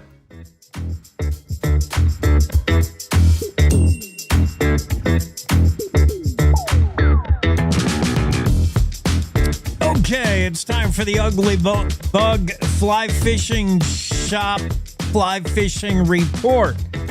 Holy cow. We're out of time. It took so long to say that. Thanks for being here, Cici. We got to go. No. Sorry we're late getting to you. We had a politician on before, and you know what happens. It's election season. No problem. No problem at all. I love the hat, by the way. Oh, yeah. I figure you would. Yeah. I know, I'm all about the largemouth bass. You're all about carping. We're going to talk about carping with Cici Oliver. Can I share? It is so funny, so cute. Can I share the video of you carping? Yeah. All right, hang on. Let me see if I can do it right. It's so funny. Are you saying Cici Ann? Is that your middle name? It's I'm saying I'm Cici, and the joke Cici is kind of whenever I go carp with Dustin, I just let Dustin take the reins. He'll rig my rod, he'll do everything for me. So, right. Yeah. Cici the gag is not much. And the gag is your contribution keeps getting shorter and shorter. You're like, I'm just here for the ride. Oh my goodness, it's so funny. I got to play this. Let me see if I can do it with audio. Okay. Carping 101, friends. I'm Dustin from the Ugly Bug Fly Shop. And I'm Cici Ann. I'm Dustin. I brought all the rods and reels. I'm Cici Ann. I'm Dustin. I stayed up all night tying flies so the box was full. Oh, I'm Cici Ann. I'm Dustin, and I pull the boat. I'm Cici and I'm Dustin, and I find where all the fish are at. I'm Cici and where is that supposed to go? I'm Dustin, and I get all the tangles out. I'm Cici. I'm Dustin, and I brought water and snacks for all my guests. I'm Cici. I'm Dustin, and I help in the water to get your fish. Your boat just feels empty without Cici in it, doesn't it? That is funny. Hold on. Okay, you're back. I have audio challenges. So, Cici, where were you carping? On the reservoir? Where were you at?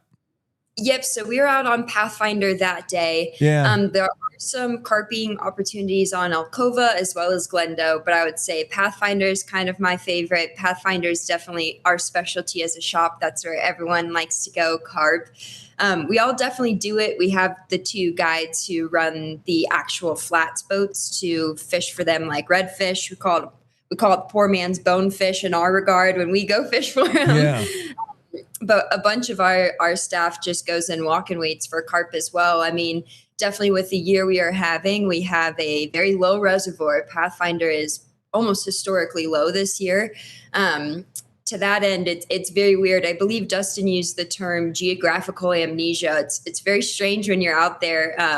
The water is so low that there's like true flats, as if you're out saltwater fly fishing, and then you look up and there's antelope and cows and mountains looking at you. So it kind of looks like the moon out there. It's very strange right now, but it's carping. Yeah, and from you're starting to get me around to the whole carping thing. From what I understand, you want that shallow water because it's kind of like a stalk. You stalk them. You got to creep up on them. You're poling your boat. It's pretty cool. It's really fun. It definitely challenges your fishing skills. It's technical fishing. I fall apart a lot of times carping. It's a lot of accuracy. It's a lot of, oh my gosh, one's rising right now, cast at it. I think that's also pretty crazy. We throw dry flies at them too. They'll come up and eat off the top of the water, or you'll kind of pull up to a flat that they're hanging out in and just see these little round mouths at the top of the water. So trying to cast right in front of them, make it easy for them. So carping definitely challenges you. It's not the easiest fishing, but boy, when one hooks on, it's so fun. It's really addicting. Yeah, I could see how it's fun because a lot of it, I think, is casting technique and not as much the lure, the fly. From what I hear, it's all about like your cast has to be really good, and you got to drop whatever fly it is in there without spooking the carp. That's challenging. The rest of them, it's definitely easy to do. You can pull up on like a pot of 30 and see all of them up top sipping, and one bad cast, it's pretty easy to all of a sudden have a pot of 0. So right. It's fun fishing. I think it's a great challenge, and I definitely think we're about to fish. Justin and I are about to fish in a redfish tournament in October down in Georgia. So we've been trying to go out to kind of prep for our saltwater fly fishing. So I think living in Wyoming, if you're not trying to fly down to Mexico to practice saltwater fly fishing, a reservoir and some carp's a great way to do it. Nice. All right, let's say you got a pot of 1. You got a carp. That's the one you want. Where do you want to drop that fly? Out in front of him, off to the side, behind him? Where and how do you do it without making him go, whoa, what was that?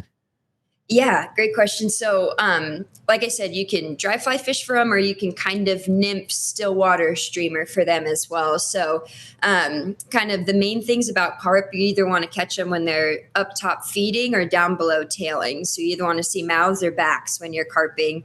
If they're cruising, moving in schools, they're not incredibly food motivated when they're moving from place to place.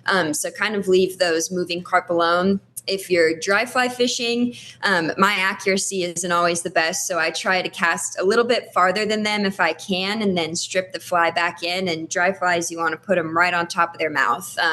Carp can't see very well. They're not super known for, seeing the fly about a foot away and coming to it. If you strip it right in front of their face, though, you can grab their attention.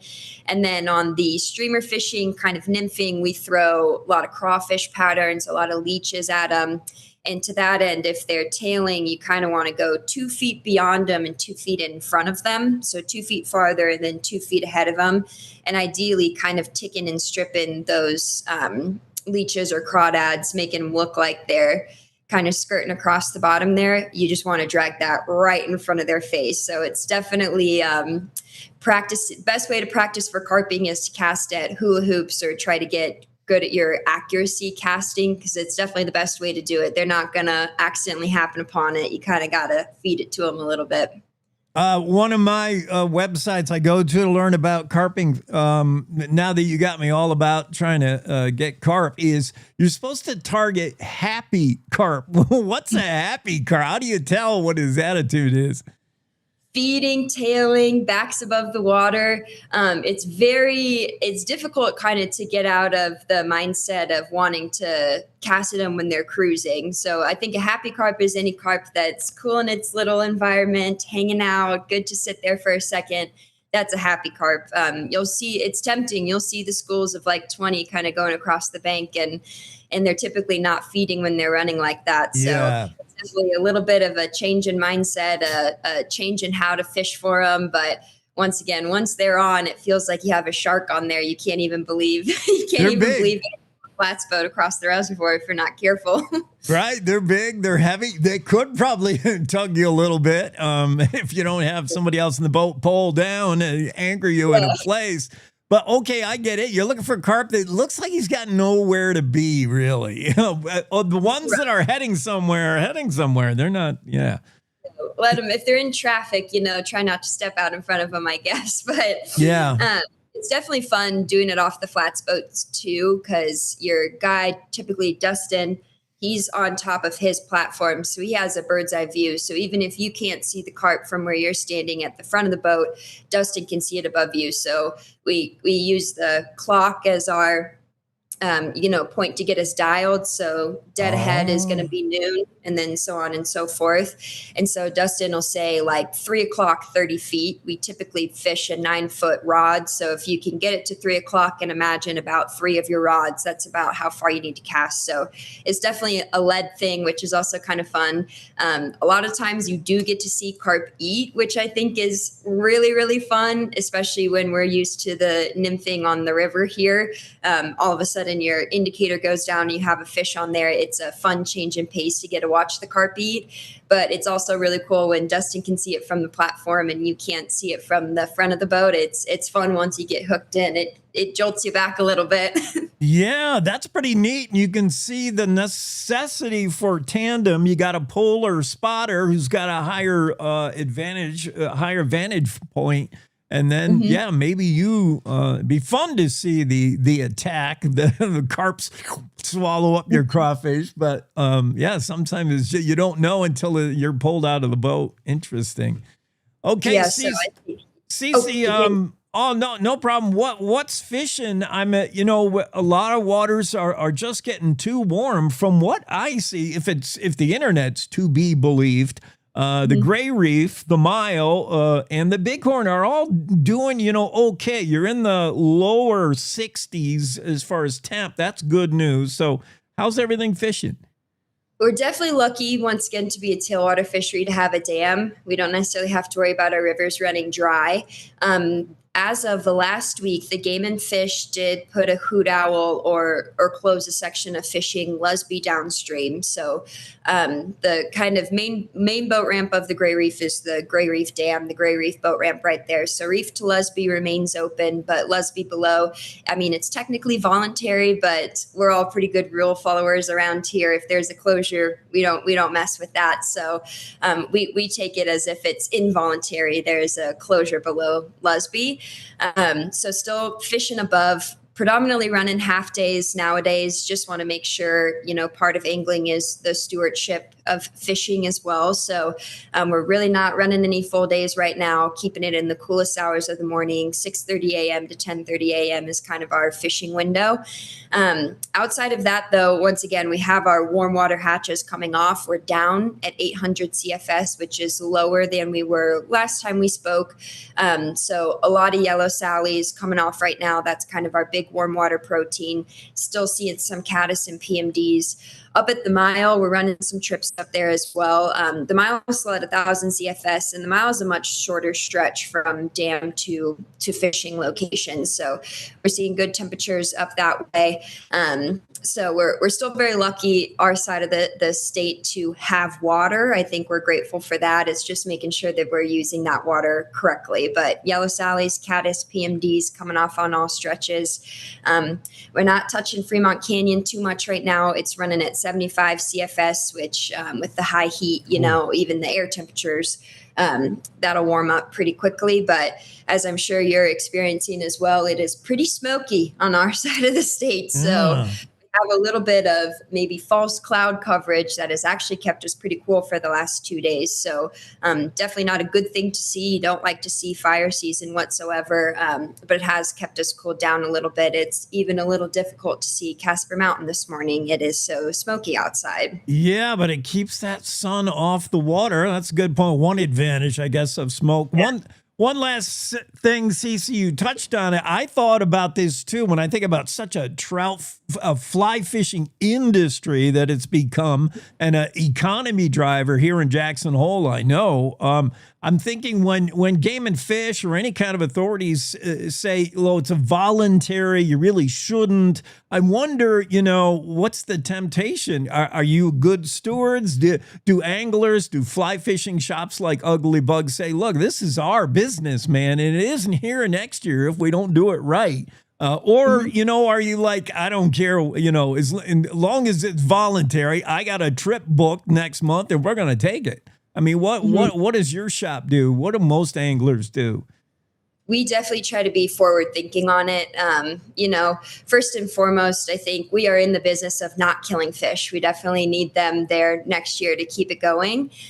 First and foremost. And then second of all, we see Game and Fish as our allies in a lot of ways. Those are the people, boots on the ground out there every day looking at the fishery, managing the fishery itself. So what the Game and Fish says in our mind definitely goes. And so even if it's voluntary to the public, it doesn't feel voluntary to us. We're going to fish clean water, cool water, and make sure that we're staying well away from the closure. So definitely, it is a business, but is a business based off of Mother Nature, and that's who deserves the right of way first. Mother Nature always gets the right of way. So if there's a closure or bad fishing conditions for fish, we really try to stay away from it. And once again, thankfully, we have some options as far as our shop is concerned. We can go up to the mile if you want to try to get to that full day float. But we're very transparent. We definitely call anyone that's coming, kind of explain the situation of the river. And thankfully, anyone who fly fishes really gets it too. The goal is to keep fish in the water. And if all else fails, we always have carping too. So we are running a lot of carp trips right now. Well, Cici Oliver is with us. If you book her on your float, she's going to bring nothing but Cici. That's it. That's all you need, man. She's bringing herself. Thanks for being on. Thanks, Jake. Jackie Dorothy next. A good life begins with a good company. Powder River Energy Corporation, or Precorp, a consumer-owned electric cooperative in Northeast Wyoming, has careers in accounting, member service, and engineering. Precorp is always striving for A+ service, great rates, and being a trusted energy partner. Their work environment is driven by knowing your role, living your values, and making your career plan. If you are looking to be part of an industry leader, then look no further. Go to precorp.coop/employment opportunities and apply today. You're listening to the Cowboy State Daily Radio Network.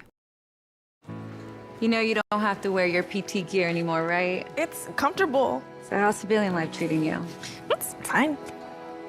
When I got out, I didn't want to admit that there was anything wrong because I felt like a failure. And then I realized, there's nothing to be ashamed of. So I started talking to someone. Maybe you are fine, but if you're not, it's okay.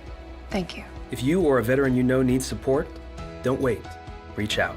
Find resources at va.gov/reach. Logan Wilson here at the M Building in Casper, Wyoming. They do more than just support businesses and private events. They support nonprofits by offering reduced rates to help the community thrive. The staff here at the M Building have been incredible in helping me organize a fantastic event.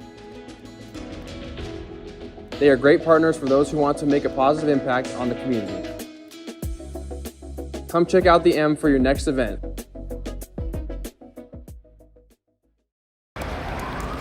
Hate is loud. It gets clicks. It gets attention. Hate, however, is actually quite small. But love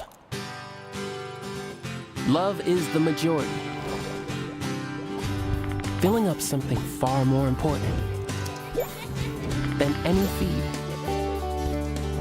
Love fills our hearts, our lives, our everyday, with understanding, empathy, and compassion, leaving hate to become what it truly is, a whisper.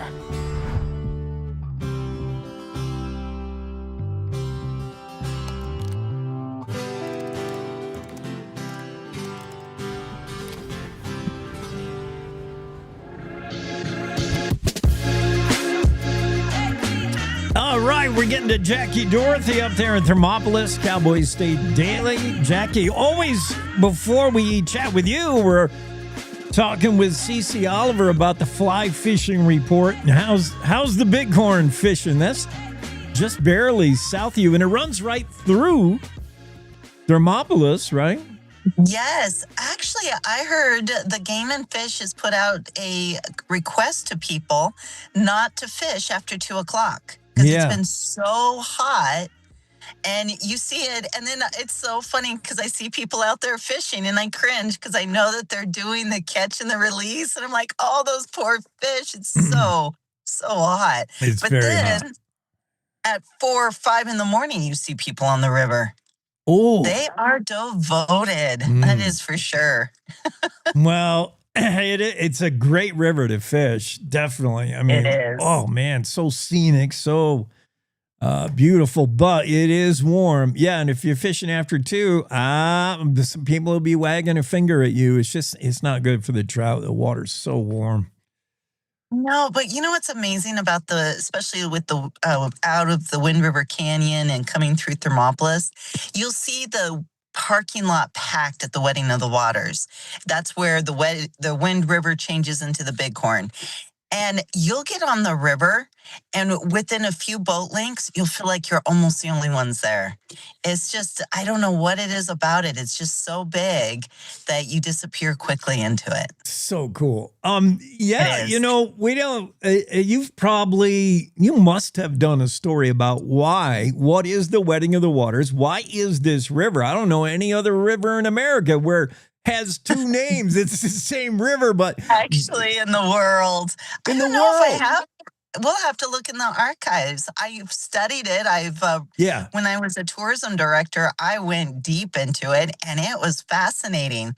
Since the beginning, they've tried to name it through the Wind River or the Bighorns, because you heard what happened is that the mountain men on one side named it the Bighorns, and the mountain men on the other named it the Wind River, thinking it was 2 different rivers. Yeah.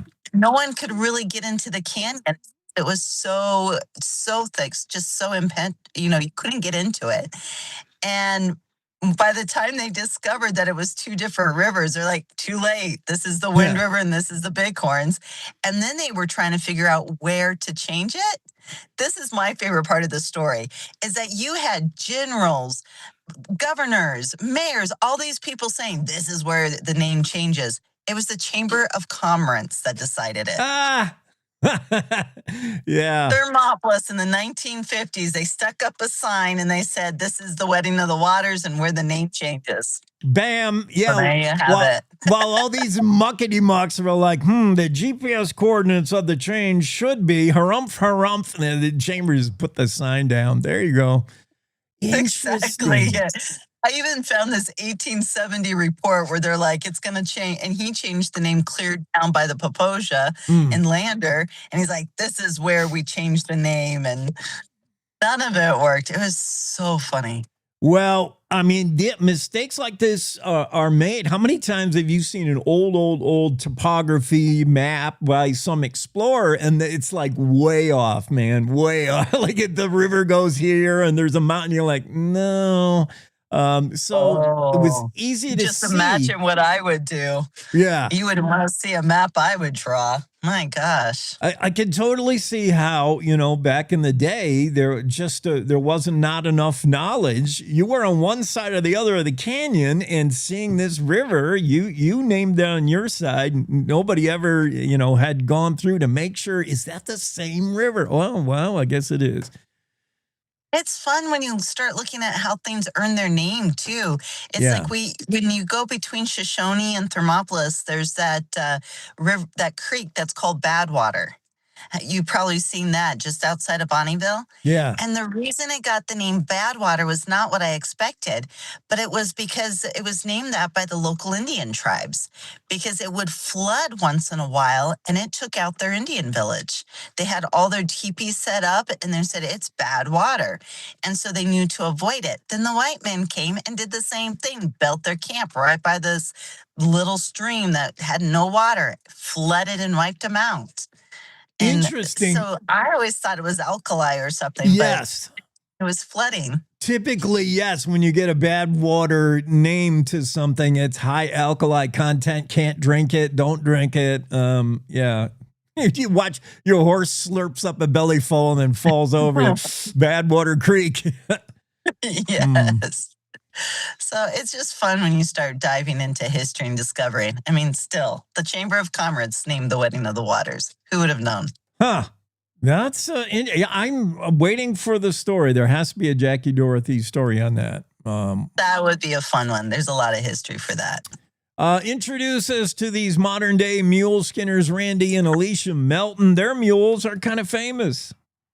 They are. This was a fun story because you have them, and they count as Wyomingites because they're only 30 miles away, and they spend a lot of time in Wyoming. But what was cool is that they got their start almost by accident in the movies. He was doing a favor for a friend and brought in some animals, and next thing he knows, none of the actors could ride. So he's on the horse and he's starring in a Coors national ad here for the Coors beer. And that was the start. And so you will see them on several movies and not just Westerns. That's what was cool. And mule skinners, Jimmy was actually saying this, is how did a mule skinner get its name? And it's because you're always trying to outwit the mule. And that's what they've called them because mules are very smart. And so these people really advocate for them. But it's fun because you can watch movies. I mean, Jesus even rode one of their mules in The Chosen. They're world famous. Wow. This is just a fun story. Yeah, it's a neat story. Jackie Dorothy, this mule skinner couple, and yeah, right place, right time to, that's funny. Our actors can't ride? Can the cameraman, can the best boy ride? Oh, how about the dude that brought the mules here? All right, get on there. You're now in the commercial. It says he's in the makeup room and they're having him sign this contract. He doesn't even have time to read what he's signing. It's just like, get on that horse now. Yeah, some cigar chomping executive producer. We're going to make a star of you, kid. Just sign this and get on that mule. We got to get that's fun. How about what's the deal with this Artemis 3? Yes, it's the coolest drone crawler. Yeah. And it definitely had to come from Wyoming. I have actually gone rock crawling in real rock crawlers, when you're going up these rocks, and it's amazing the places they can go. And so they have a miniature version of it, and it's big wheels, squishy, and a smooth body. They didn't make it fancy. They just stuck a camera in the front, and what it can do is go under these crawl spaces. I don't know if you've ever had to do that before. I have. My dad's an electrician, and he'd send us kids in it's really interesting down there. Here, grab this wire and pull it for me. Pulling wire. It's horrible down in those crawl spaces. There's like spiders, snakes, all kinds. Sewer back up. Oh, can you imagine it's down there? And so they invented this drone because a house inspector was like, why don't we have these? And it has wheels. I was thinking that it was going to have like, like a cat where it has the track Yeah. wheel. Yeah. But these are actual big wheels. So it's like a monster truck, and you take it and you put it under their ground. And I was watching the video, and it was so cool. What's really fun about this story is it's young guys came together, had an idea, and now one of them is just taking off with it, while the other ones are like, ooh, we found another idea over here. True entrepreneurs. Yeah. And it's just so fun. Learn more about Yes. Uplinks Robotics. Yes, and watch the video, the NASA video, because when they said that they were in the water pipes and it's for the water to cool off the jets, watch that video. We're talking 400 to 500 gallons of water just exploding. And the Artemis, this Laramie-made robot, this little drone, was there inspecting the pipes beforehand. And they said they did find some things that made it so that it was a successful launch. It's just cool. Wyoming, right there. Behind the Wyoming. When NASA needed to inspect a tight crawl space for its Artemis 3 project, they had to get in touch with a tech company in Laramie that helped them do it. With a cool little rock crawler. It's so successful now. They have the Wombat. That one is where they go into culverts, and it's specially designed to go in there and inspect them. I mean, these guys are creating a niche for themselves and providing something that's and having fun. You could tell they're having fun. How can you not if you have a monster truck drone? Totally, and saving some electrician's daughter from having to crawl under a house. Ew. Thanks, Jackie. Oh, it just makes my skin crawl thinking about it. Oh, yeah, me too. Speaking of crawling, the only thing crawling is my skin. Yuck. Let's let a robot do that. Have a great Tuesday. You too. Cowboy State Daily Show. It's Jackie Dorothy. Great story from her. Couple of great stories, and we still got to get to more, so we'll pick those up next Tuesday. Meanwhile, it's time for news now.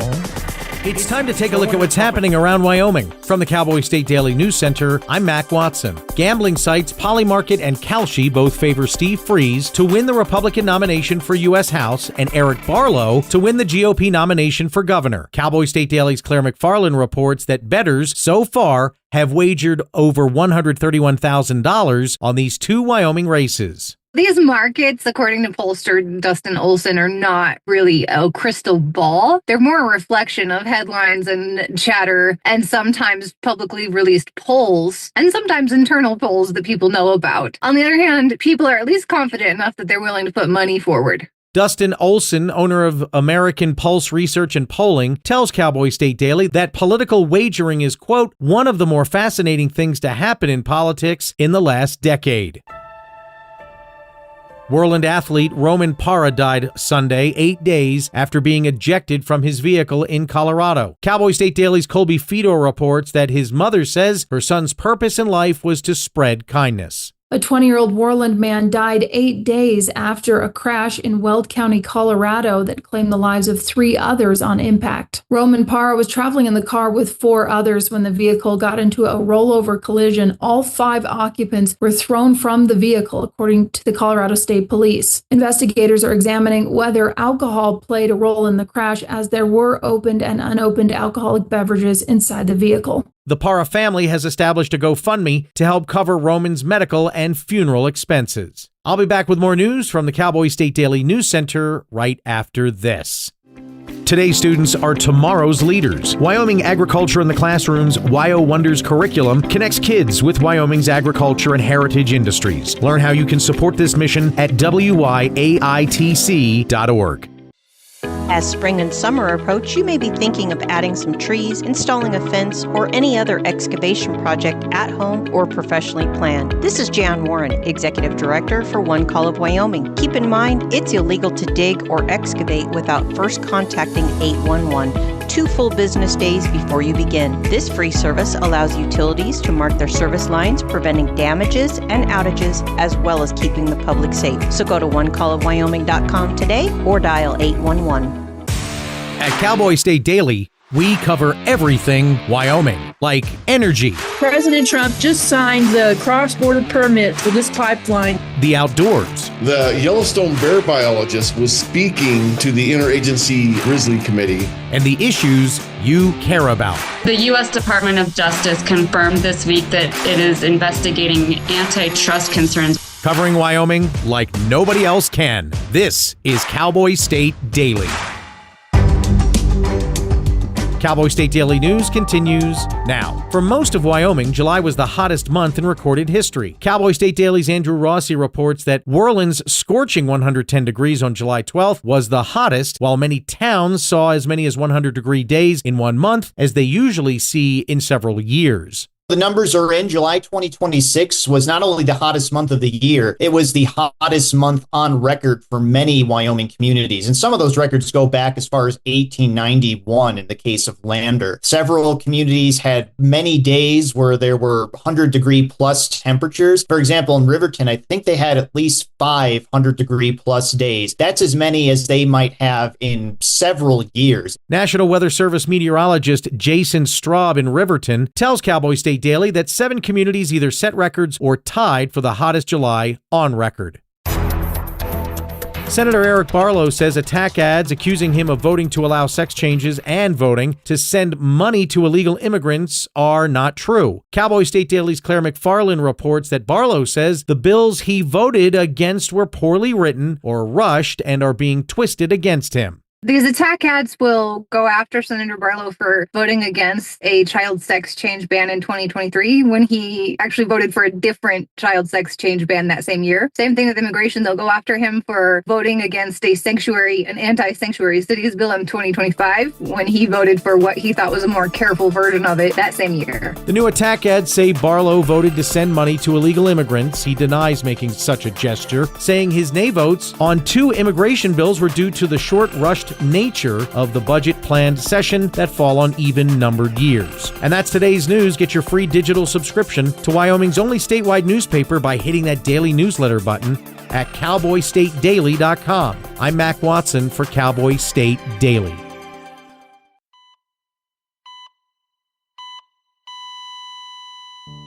Christopher Holton. I'm very active. It was a Saturday morning. Normally I go for my normal walk. With no warning, Chris suffered a near-fatal heart attack. But thankfully, Brian Buckley, a bystander, saw him collapse and rushed to help. He did this big gasp for air and then just stopped. It's like I went into autopilot. It's like all that training I did back in the day around CPR just magically came out of nowhere. Because of the CPR training that Brian received, Chris did make it and didn't die on the trail that day. CPR training provided by the American Heart Association. Looking at your hands, these 2 hands could save a life. Being a father, you want to be around. You want to be around for your kids. Heart disease is America's #1 killer. To learn more about how the American Heart Association helps save lives, go to helpheart.org.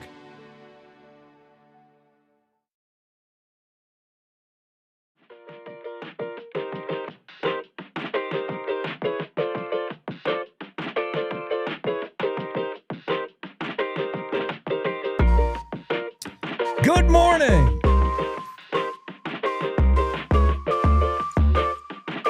Where you been? We're halfway through a Tuesday morning on the Cowboy State Daily Show. Mark Hines should be here shortly. Some stories we want to get to with him.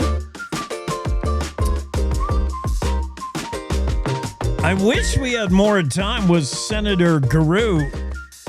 I wanted to pick his brain on whether he thought the poly market Calci predictions, at least where the money is, if they were accurate. There are polls out there in the gubernatorial race. There are polls out there in the race for U.S. House from Wyoming. And depending on who sponsored the poll, and often, in tiny Wyoming, there's not Fox News is not going to sponsor a poll on our race for the lone U.S. House seat, or CBS or CNBC. Maybe, I don't know, maybe they'll be interested in our race for governor. So it's the candidates themselves that take it upon themselves to conduct the poll. Well, guess what you get from that is, if the poll's conducted by Chuck Gray, it's going to show Chuck Gray in the lead. If the poll's conducted by Steve Freeze, voila, Steve Freeze is winning.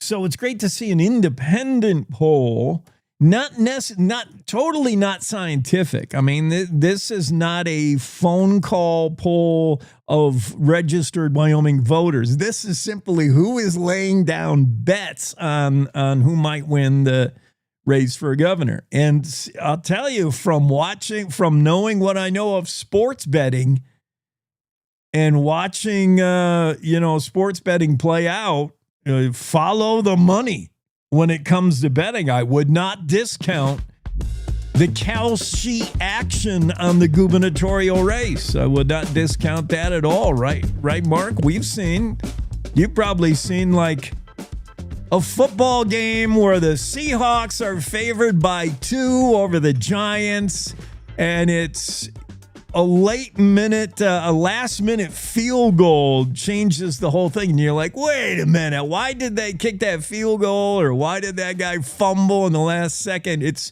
to make sure Vegas won the bets, House always wins. I suppose. I don't know. Come on. I don't gamble or follow sports, so I kind of brother, kind of out of my wheelhouse. Do you want to handicap the political race? Probably not. No. Okay. Talking about that's Claire's wheelhouse. Right. I couldn't care less about politics. Well, that Mark Hines sure stays in his lane, man. His lane is wildlife and anything outdoors. I'll tell you one thing. I sure wish this sucker was invented or we used it back in the day. Have you ever worked with barbed wire fence? Hell yeah. And your clothes, like jeans, your shirt, everything's just tore up. Everything you were wearing. Skin. I wanted a wire winder, man. I didn't know there was such a thing. Me too. Yeah. I don't know if they had them back then, but if I'd have known, I'd have wanted one. That's for darn sure. Oh, it's pure genius. Wire winders. That would have saved many a cowboy. That's for sure. A ranch hand. Here's what they look like. I guess you just mount this thing on a skid steer, huh? And they just mount it on the front of a skid steer.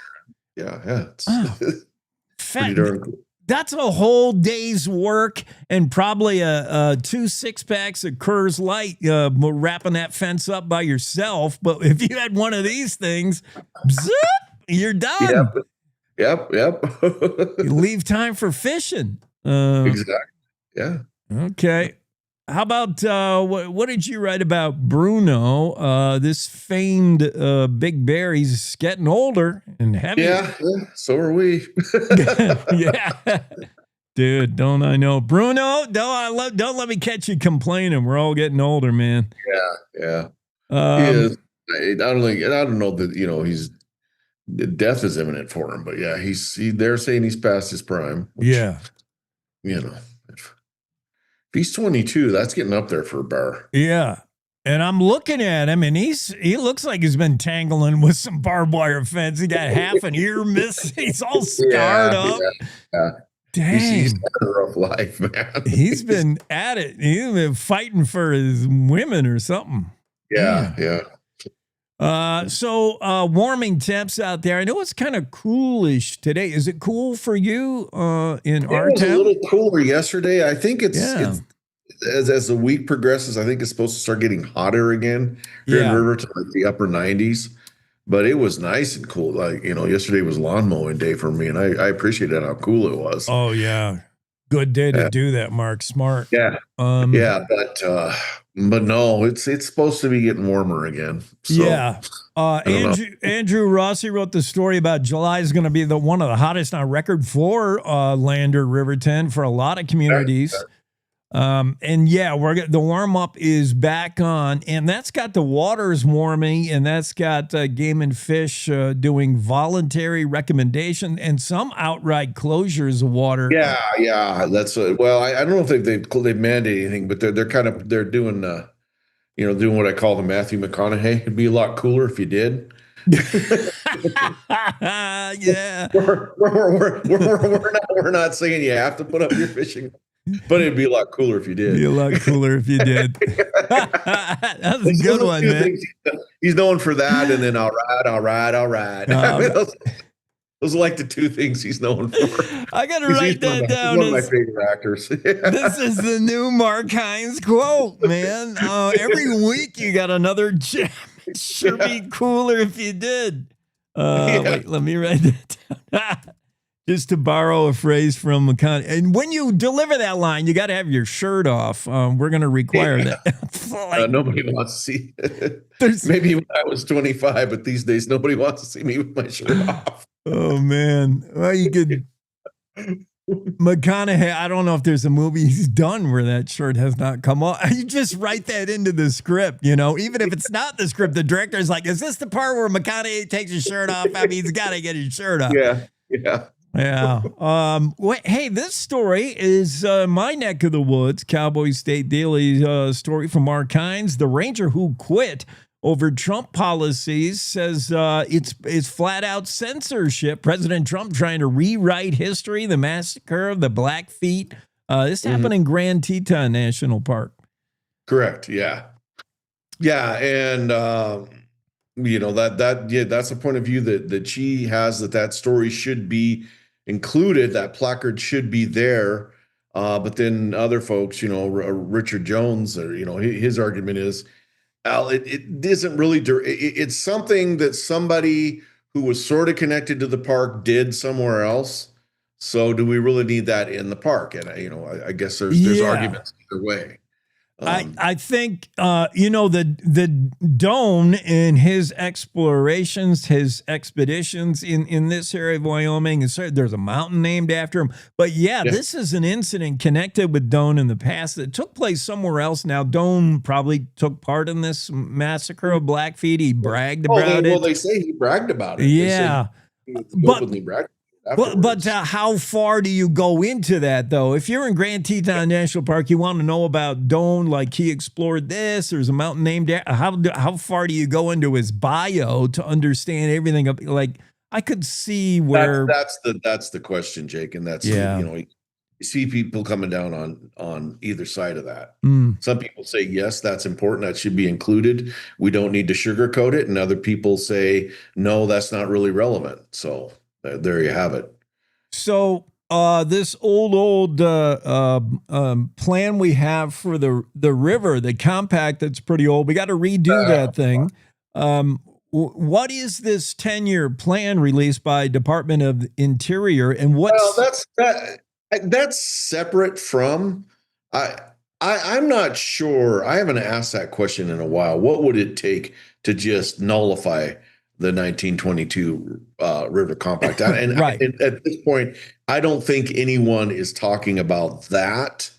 But I think the feds have basically said, if you've got two kids that just can't quit fighting, it's like, you know what, kids, if you can't quit fighting, I'm going to decide for you. And but that's in reference, I think, to the operation plan, like how things are actually run through the Bureau of Rec. And as I said in the story, our governor and the other upper basin governors are what they probably best be said cautiously optimistic about this, whereas at least the Arizona governor is ticked off. And insiders have said if anybody's going to drag it to court, it's probably going to be Arizona. Yeah, it's going to be the downstate, down river. Folks that's where the population growth is happening, and that's where no rain falls. I mean, Arizona all right. Well, stay on that story. That's going to be huge moving forward. For a long time. We're certainly through drought periods. Sucking the Colorado dry. We all want a piece of it. My three predictions or my three inclinations for this summer, and I know we're coming to an end of it, but were that the fire season was going to be pretty nasty, that the Colorado River fight was really going to heat up, and then that we were going to have a lot of bear conflicts. And so far, it seems to be playing out. Well, did you put your bet on Kelsey for that? On what? They're taking money on everything, Mark. Kalshi and Polymarket. You can bet on. I've never even heard of those, but yeah. You can bet on any life occurrence. You can bet on whether Mark Hines will take his shirt off and quote Matthew McConaughey on this Tuesday. Anything. That ain't happening. Yeah, I wouldn't bet too much on that. Thanks, Mark. All right. Have a good one. You sure be cool if he did. Cowboy State Daily Show. We'll be right back. What's coming up? I should peek into the calendar here. Cowboy Kevin Meyer is going to be here shortly. How about that? Right after this quick break.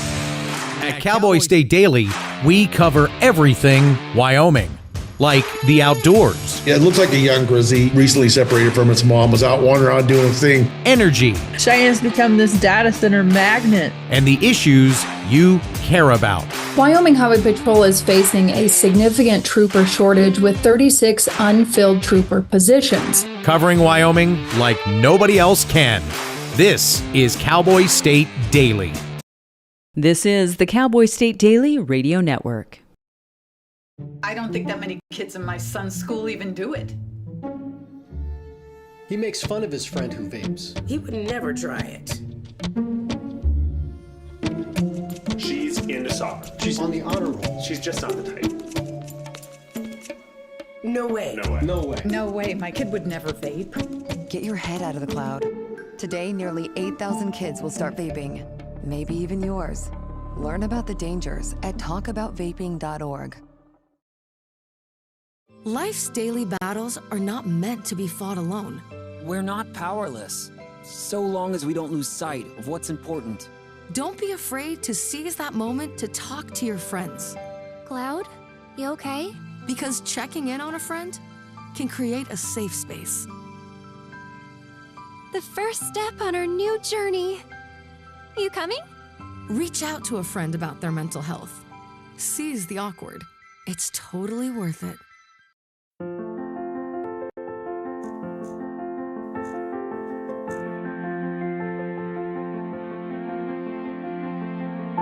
There are a lot of words I would use to describe my daughter.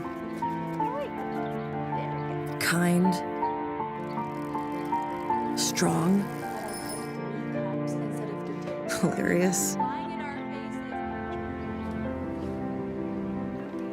When I think about how much she's experienced in her life, on a journey that we're now on together as a family, I'll make you something to eat, okay?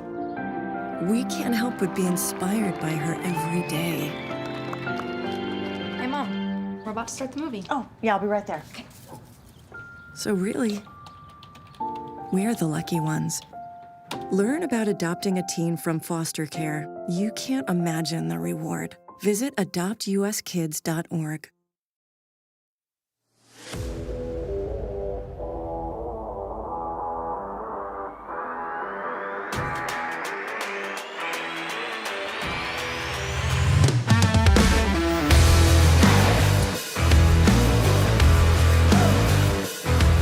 Cowboy State Daily Show with Jake on a Tuesday. That means Cowboy Kevin Myers here straight out of Douglas and probably rocking the long sleeves today. It's chilly in Douglas this morning, I think, right?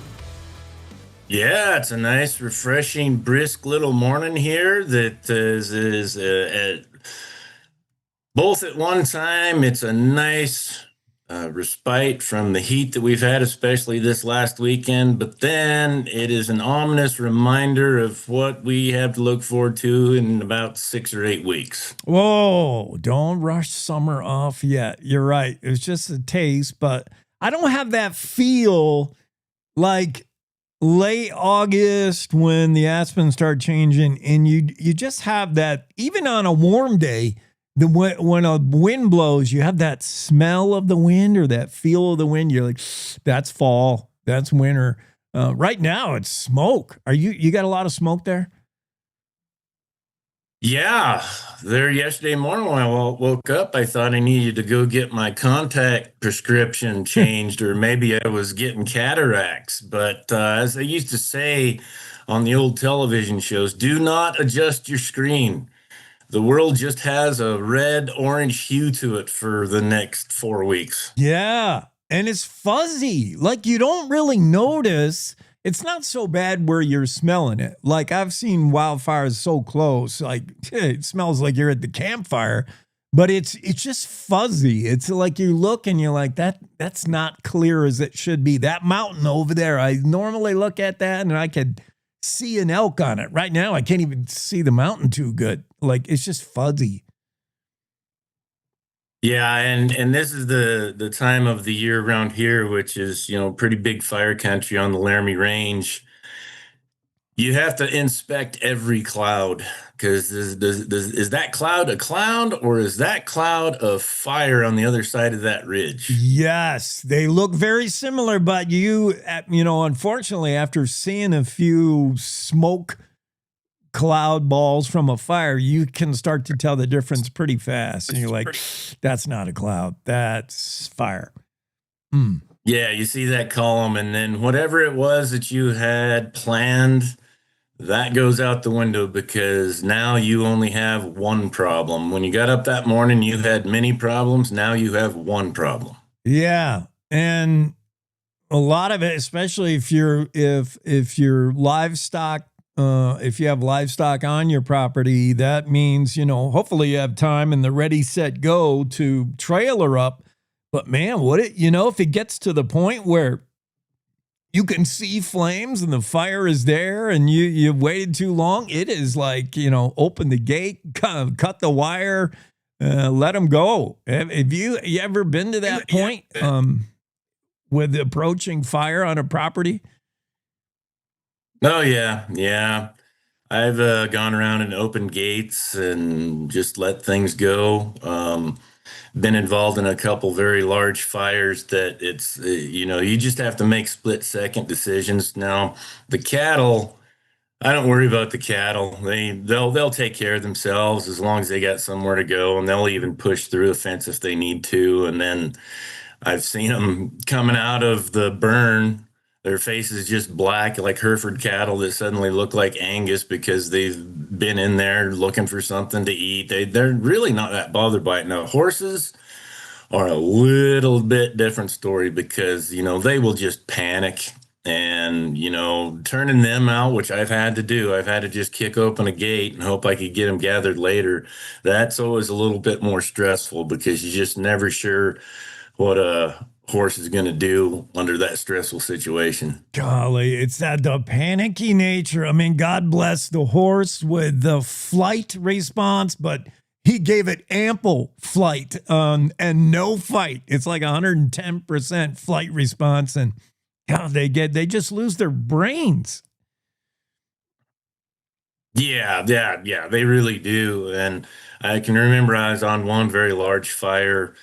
They're just southeast of Laramie Peak, and it was just a rager, and it was just coming in kind of from all directions.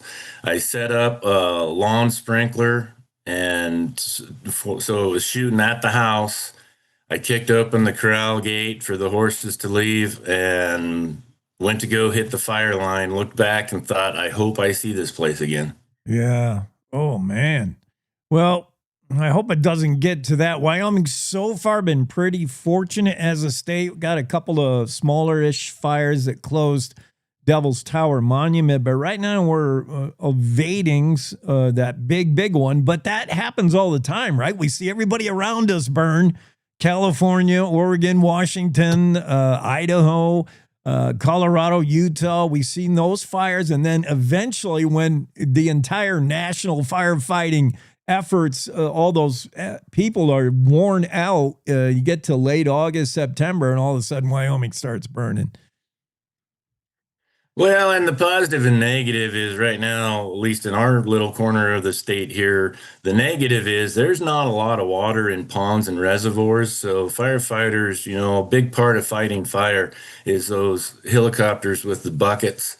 They'll come and dip water from a reservoir. Well, there's not a lot of water to be dipped right now. Yeah. The positive is we've been so dry that the grass is so shriveled up that there's not a lot of fuel for a fire. Now, it doesn't take a whole lot, and knock on wood, I'm not jinxing anything, but that's going to be a big issue this year is there enough fuel for something to get going? It's certainly hot and dry enough, and with the wind that we've had, if something does get going, it's going to escalate quickly, as the saying goes.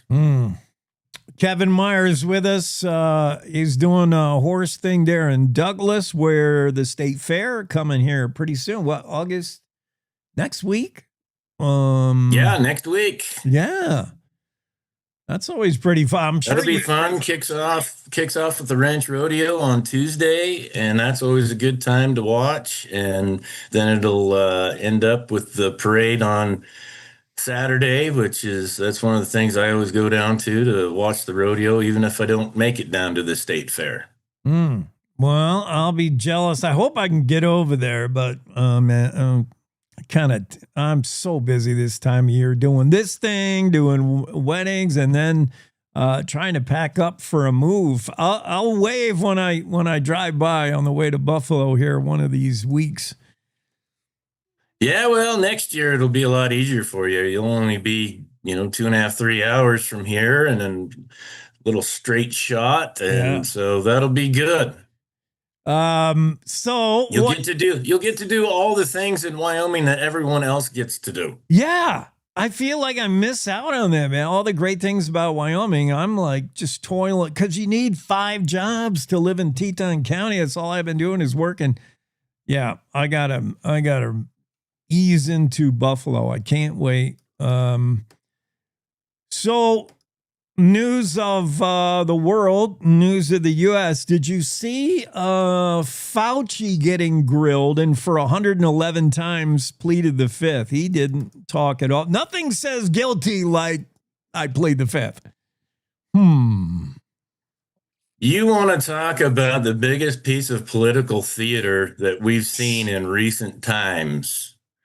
And of course, because we're, so tribal now that both sides are fervently defending their position. And then there's lawyers arguing whether he could plead the fifth or he couldn't plead the fifth. But at some point, that him and his defense team, they came in with a plan. All right, Tony, no matter what they ask, you just plead the fifth. And I really liked what lawmaker Raleigh did. What color is your tie? Yeah. What color is the carpet in front of you? Because at that point, he knew nothing was going to go on. So now he's just trying to embarrass Fauci. And I think he probably did. But that really is the funny thing to me. Yes, you can plead the fifth so you do not incriminate yourself. But by pleading the fifth, you're pretty much telling the world, I did it. I just don't want to admit to it. Yeah. Especially when the diaries revealed, the diary he kept during COVID revealed he had a lot to say. He had so much to say. He had to write it down just to get it all out. And then nothing to say when, he's in front of a congressional hearing. Yeah, I've never been a writer of a diary or a journal. Have you ever done any of that? No, not really.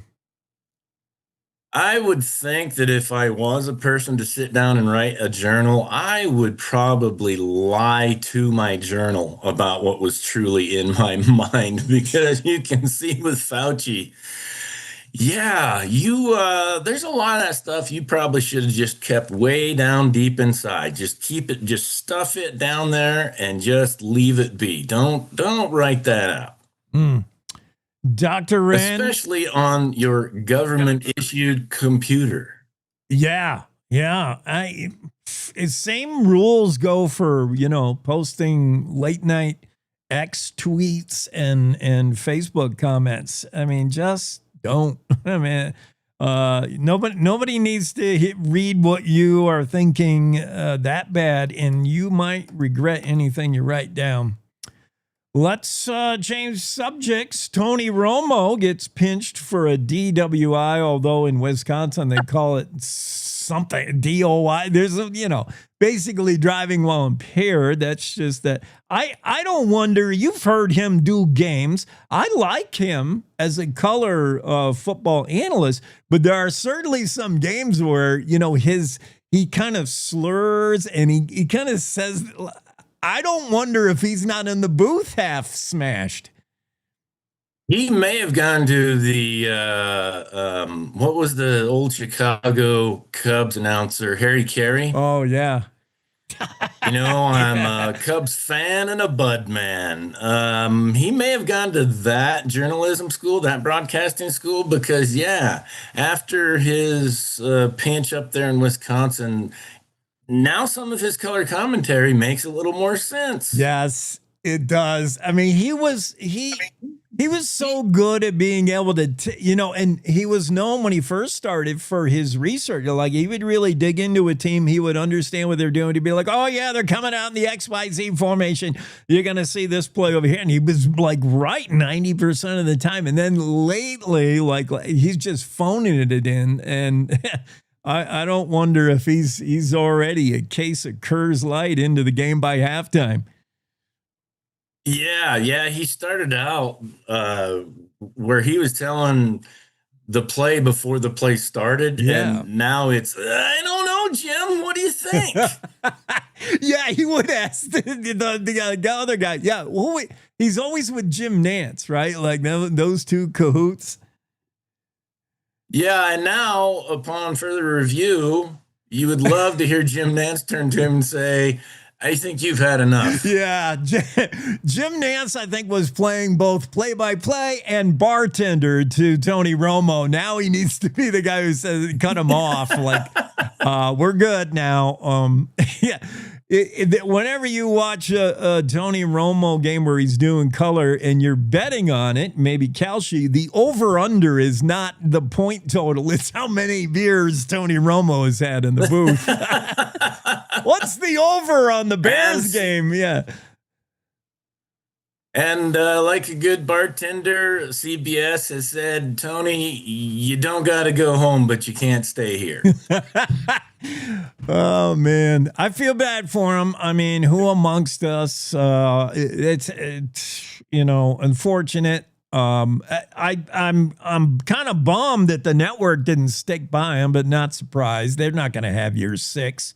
I mean, it basically got soft fired. He's on indefinite probation, so no Romo for the football season.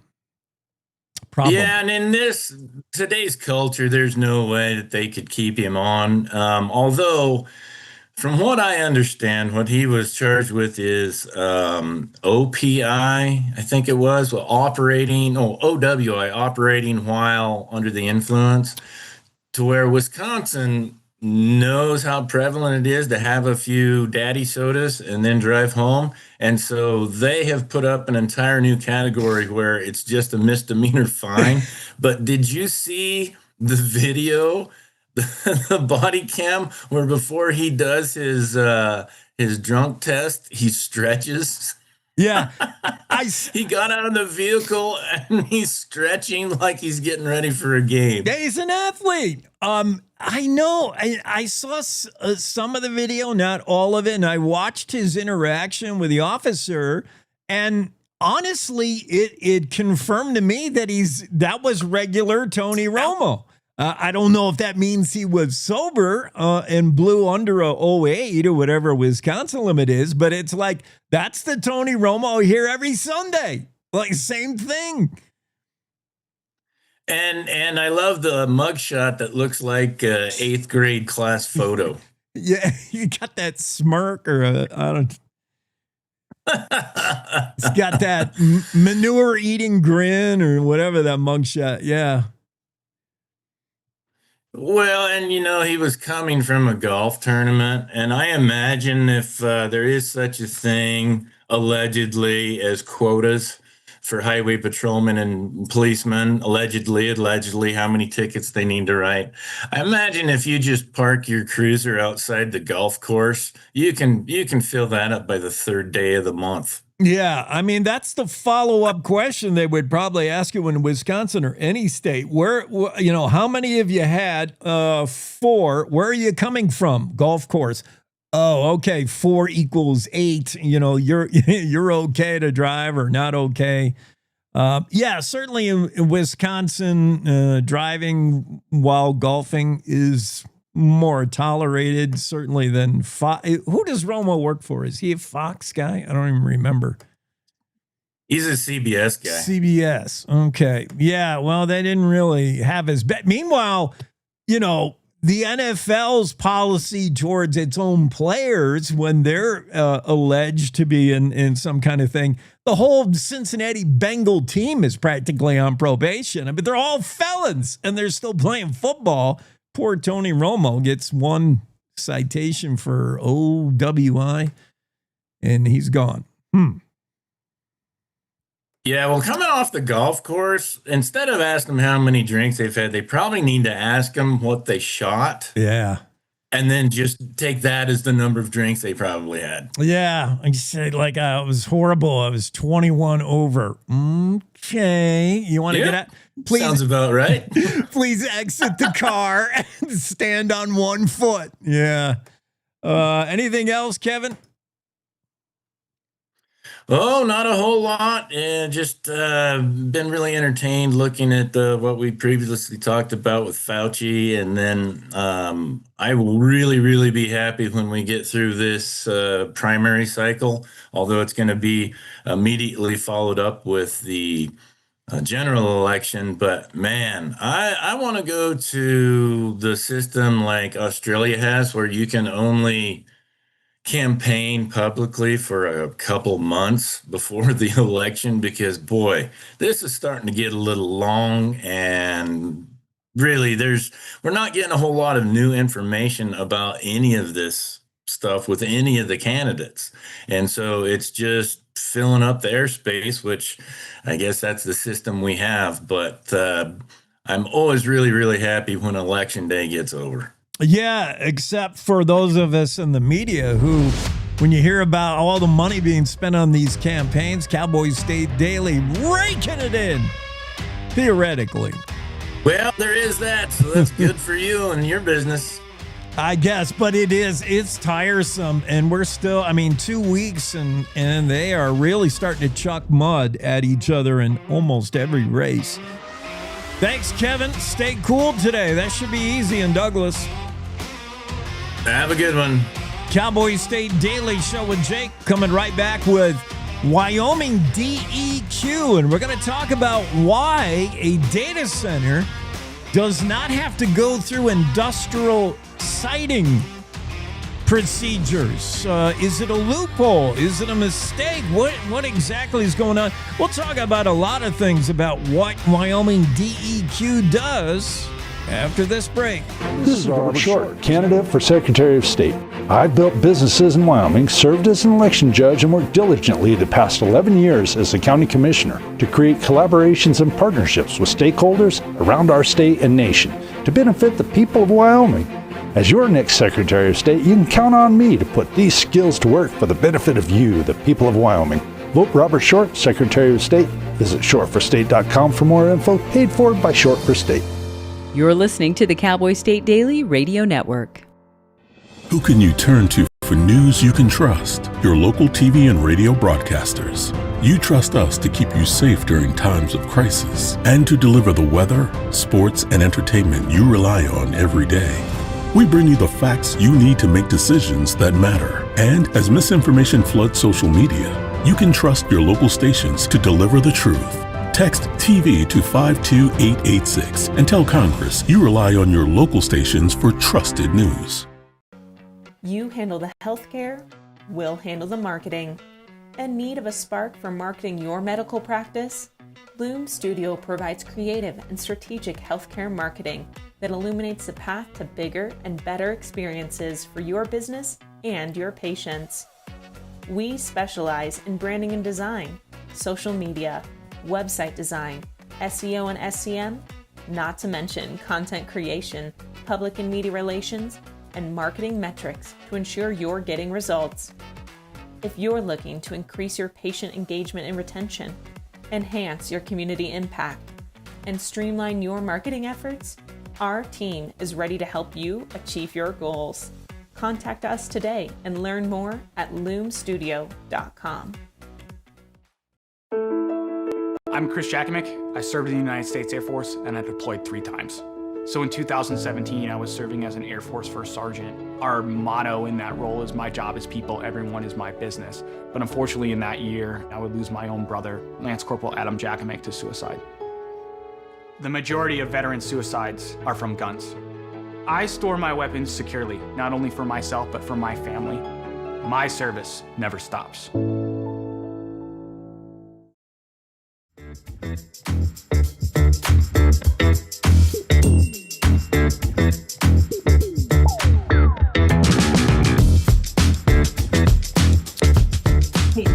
All right, Cowboy State Daily Show with Jake. And we're going to check in with Wyoming DEQ, Department of Economic Quality. What is it, Nancy? Environmental quality. Duh, I knew that. You were close, so close. Oh, man. Well, that's why we got to bring in the experts so I don't have to guess. Nancy Vehr, help me with your last name. Vehr? Vehr. Vehr. Nancy Vehr to the, yeah. I got it. Deputy Director of Wyoming DEQ. Prior to that, was with the agency you were concentrating mainly on air quality for DEQ, which is a reminder that it's more than just water. We're going to talk a lot about water. But there's also air, and certainly with the wildfires, I want to understand what the air. So we got a lot to get to. Nancy, by the way, born in California, raised in Massachusetts, settled for something in between those two places. Wyoming, perfect. I like it. Yeah. Yep. So in this story, Cowboy State Daily story, we're looking at Microsoft or really any mega hyperscale data center, and the assumption that an operation like this would have to check some boxes when it comes to the DEQ and the industrial siting process, but we understand there may be a little bit of a regulatory blind spot. Why could it be that Microsoft or any data center doesn't have to go through industrial siting process? And let's understand what industrial siting is as far as DEQ. On the website, I see that you have a board. I think they're elected board. How does it work, industrial siting? What do you do? So if I could back up just a little bit to set the framework for DEQ. Okay. And industrial siting is one of the 7 divisions within the Wyoming Department of Environmental Quality. And so you mentioned industrial siting, air quality, water, solid hazardous waste. We have land quality, abandoned mine lands, and administrative division. So when you're talking about industrial development, you got to look at what the source is that we've got coming in. And so with data centers, typically you don't have mining. Right. Or the land quality aspect. So we'll focus on the air, water, solid waste, and industrial siting. And then you look at our framework for DEQ. And by the way, if I use too many acronyms, stop me. Department of Environmental Quality, we call it DEQ. Yep. Industrial Siting Division, we usually call it ISD. And I'll try not to use acronyms because that makes it a different language for people. But so in the Department of Environmental Quality, when we have a source, an industrial source that wants to come in and build a project, a data center or any other kind of industrial source, they've got to figure out what environmental requirements they need to meet. So we're one of the state agencies they go to, but they'll go to Game and Fish to talk about wildlife. They'll go to the state engineer's office to talk about water or their local utilities, depending on the size of the facility. So the DEQ Industrial Siting Division, they handle the socioeconomic impacts of large projects. And so in that situation, when you have a large project coming in, and these are hundreds of millions of dollars a kind of project. It's, I think, right around 290 million, 280 million right now is the cutoff for those facilities. If they're under that dollar threshold, then they don't go through industrial siting division unless it's a wind or a solar project. And that's by statute. So the legislature has said, this is what you can do. Industrial siting division is a Wyoming state requirement. It's not a federal requirement. Some of the requirements from the Air, Water, and Solid and Hazardous Waste Division are started at the federal level. They set some of the standards, and then we implement the programs and set our own standards here for Wyoming. So the council, we have the division that does the work for analyzing these socioeconomic impacts, the industrial siting division. They do the analysis and handle all of the information. And then the Industrial Siting Council, they are not elected, they're appointed to serve. They're a volunteer group of folks that have said, hey, I want to serve the state of Wyoming in this capacity. And so they're appointed, and they're the ones that actually hear and determine the permits for those large facilities. The story in Cowboy State Daily refers to what might appear to some as a fast track. Skipping the industrial siting review could shave as much as a year off construction timelines. Maybe one of the reasons why data center developers are looking to get into Wyoming, they can do it quicker. This is because of state statute. What is the runaround? What is the why wouldn't a major mega data center be able to skip the industrial siting, the ISD review? So the industrial siting division looks at these facilities coming in from the socioeconomic impact, and there are some communities in Wyoming where you have industrial parks, and you can have facilities located in those. And the size of the community is such that they say, hey, we have the infrastructure and the capability to manage these without having that industrial siting overlay. By not going through industrial siting, their legislatures provided an exception in the statute if you've got this facility located in an industrial park. And so that community makes that determination. Hey, are we going to allow that facility in? All of the underlying environmental requirements still have to be met, even if it doesn't go through the industrial siting process. The industrial siting process looks at the socioeconomic impacts. When they get a permit application, it still comes to the Air Quality Division, and the Air Quality Division issues its own permit for that facility. And that's recognized within the industrial siting process that, hey, you still need an air quality permit. Same thing with water quality. If a facility needs a water quality permit, it needs it independent of the industrial siting process. So there's not I'd say a loophole or skipping around the process is a misnomer.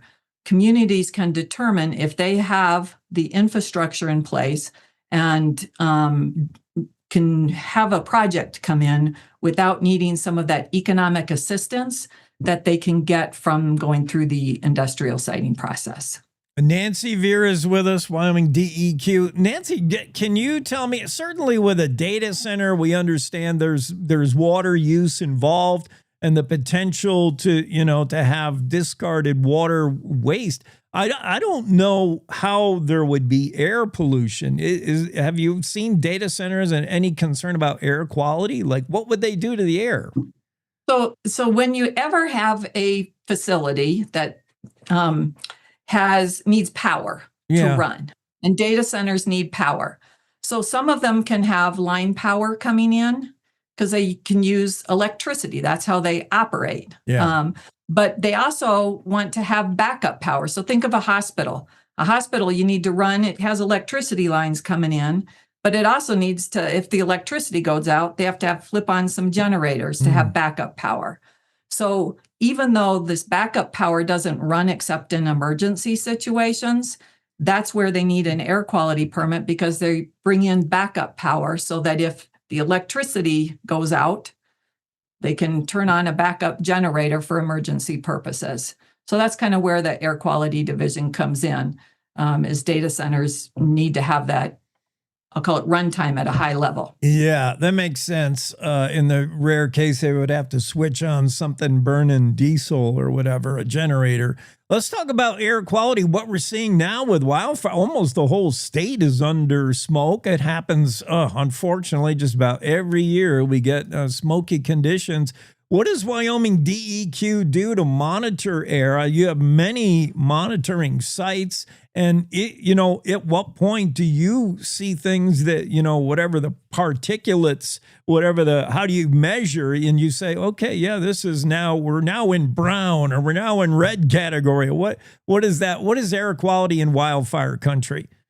So wildfires deteriorate air quality. There's no doubt about it. In fact, I think today, there's been an alert issued, at least here in Cheyenne and probably for other parts of the state, on poor air quality. And you can go to Wyoming. We've been blessed. The legislature has given us funds to have a very robust air quality monitoring program.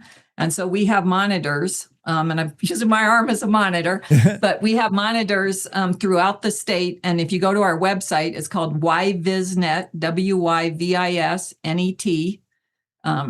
At that yvisnet.com, you will see the state of Wyoming and all of the different monitors that we run throughout the state.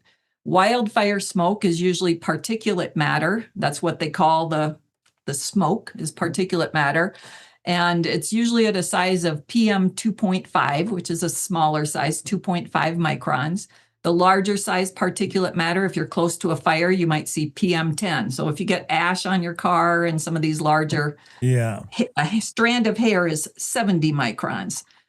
10 is smaller than that, and 2.5 goes down deeper. And so we have monitors throughout the state that look at it, and you'll see a color code, because that's how we and EPA look at, we use the EPA color coding to say, hey, be aware of what's out there and decide what you can do for activity. Yeah, I saw, because of the Canada wildfires, that the Northeast, the East Coast, Washington, D.C., they got into like purple, whatever that danger is. It was just not healthy. And the only, normally Wyoming air is pretty darn clean. It's the best air in the country. But once in a while, you'll see things spike, especially during winter on the oil patch, when you got inversion happening. It'll press down the particulate matters. You might see it spike a little bit, maybe like in Sublette County or something like that.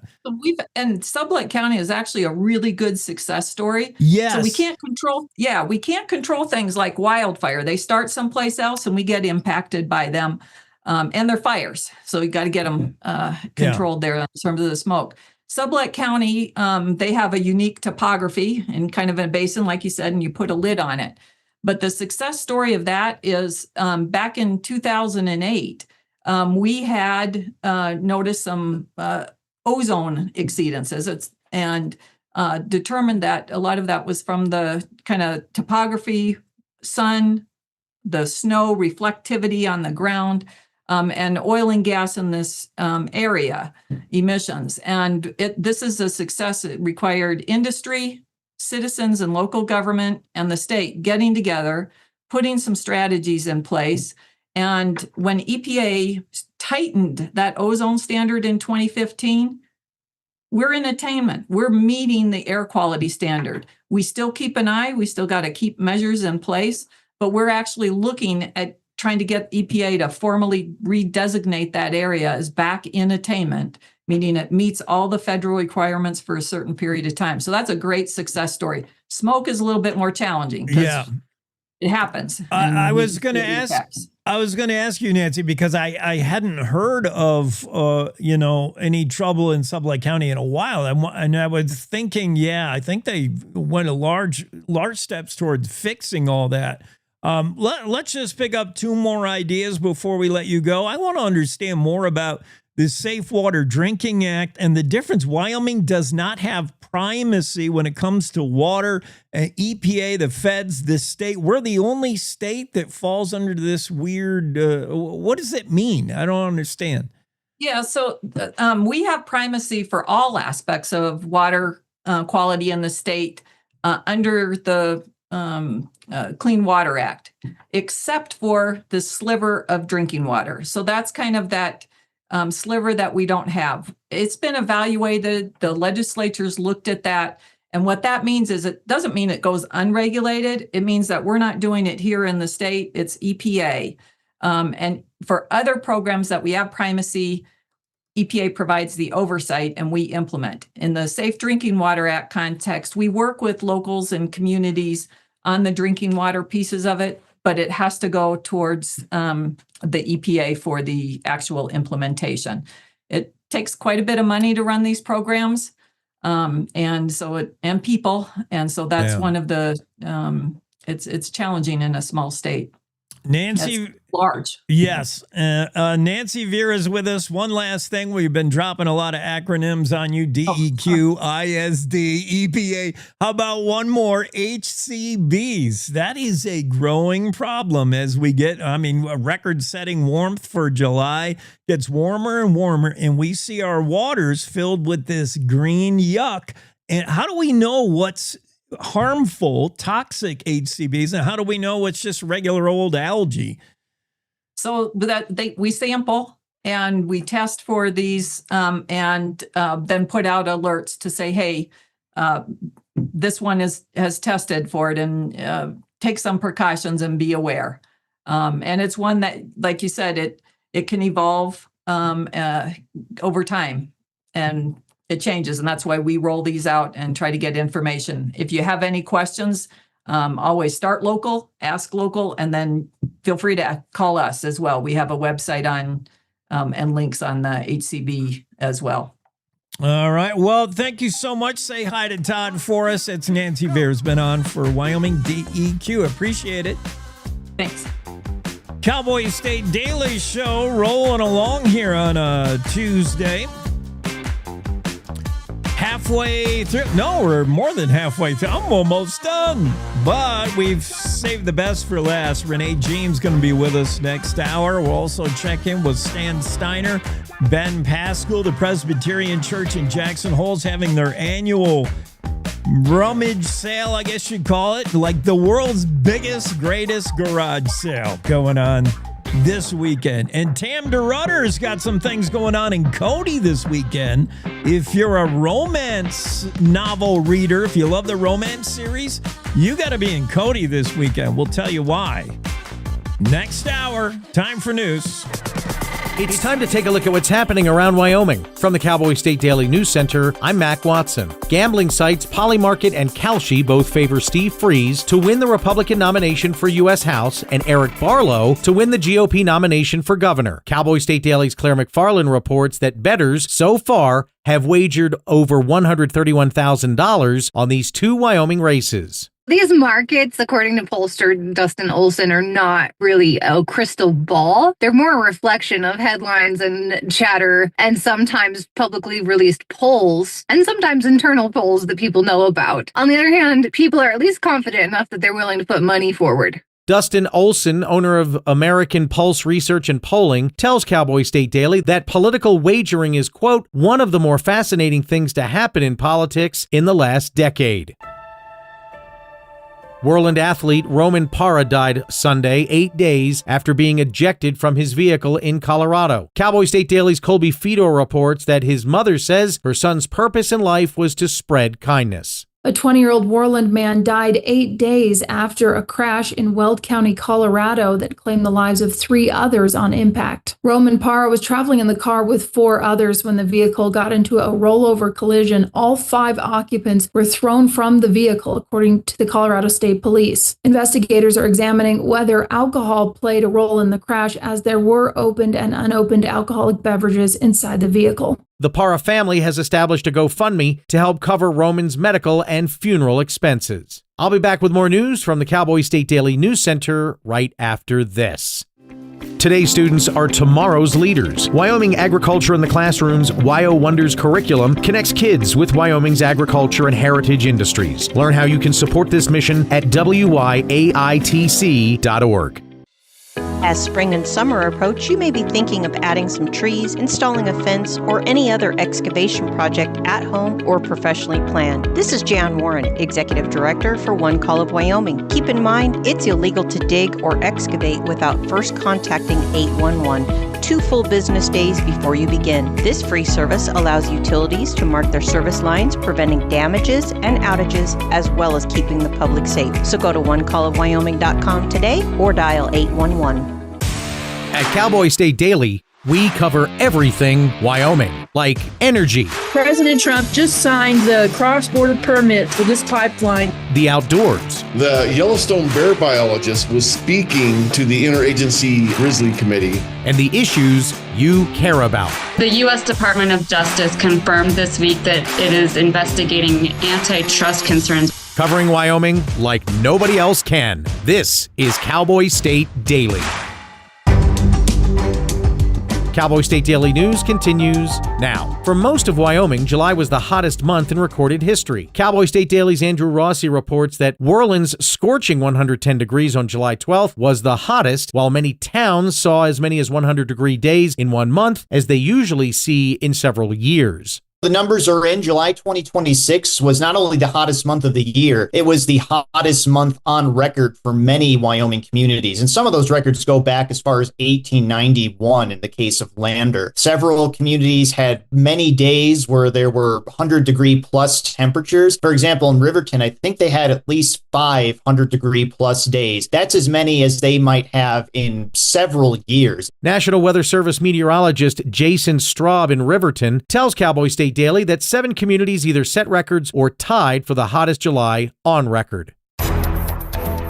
Senator Eric Barlow says attack ads accusing him of voting to allow sex changes and voting to send money to illegal immigrants are not true. Cowboy State Daily's Claire McFarland reports that Barlow says the bills he voted against were poorly written or rushed and are being twisted against him. These attack ads will go after Senator Barlow for voting against a child sex change ban in 2023 when he actually voted for a different child sex change ban that same year. Same thing with immigration. They'll go after him for voting against an anti-sanctuary cities bill in 2025 when he voted for what he thought was a more careful version of it that same year. The new attack ads say Barlow voted to send money to illegal immigrants. He denies making such a gesture, saying his nay votes on 2 immigration bills were due to the short, rushed nature of the budget planned session that fall on even-numbered years. And that's today's news. Get your free digital subscription to Wyoming's only statewide newspaper by hitting that daily newsletter button at cowboystatedaily.com.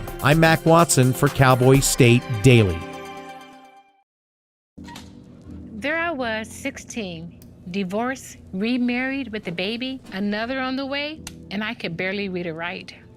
It was time for me to change my life and the lives of my family, so I went back and I got my high school diploma.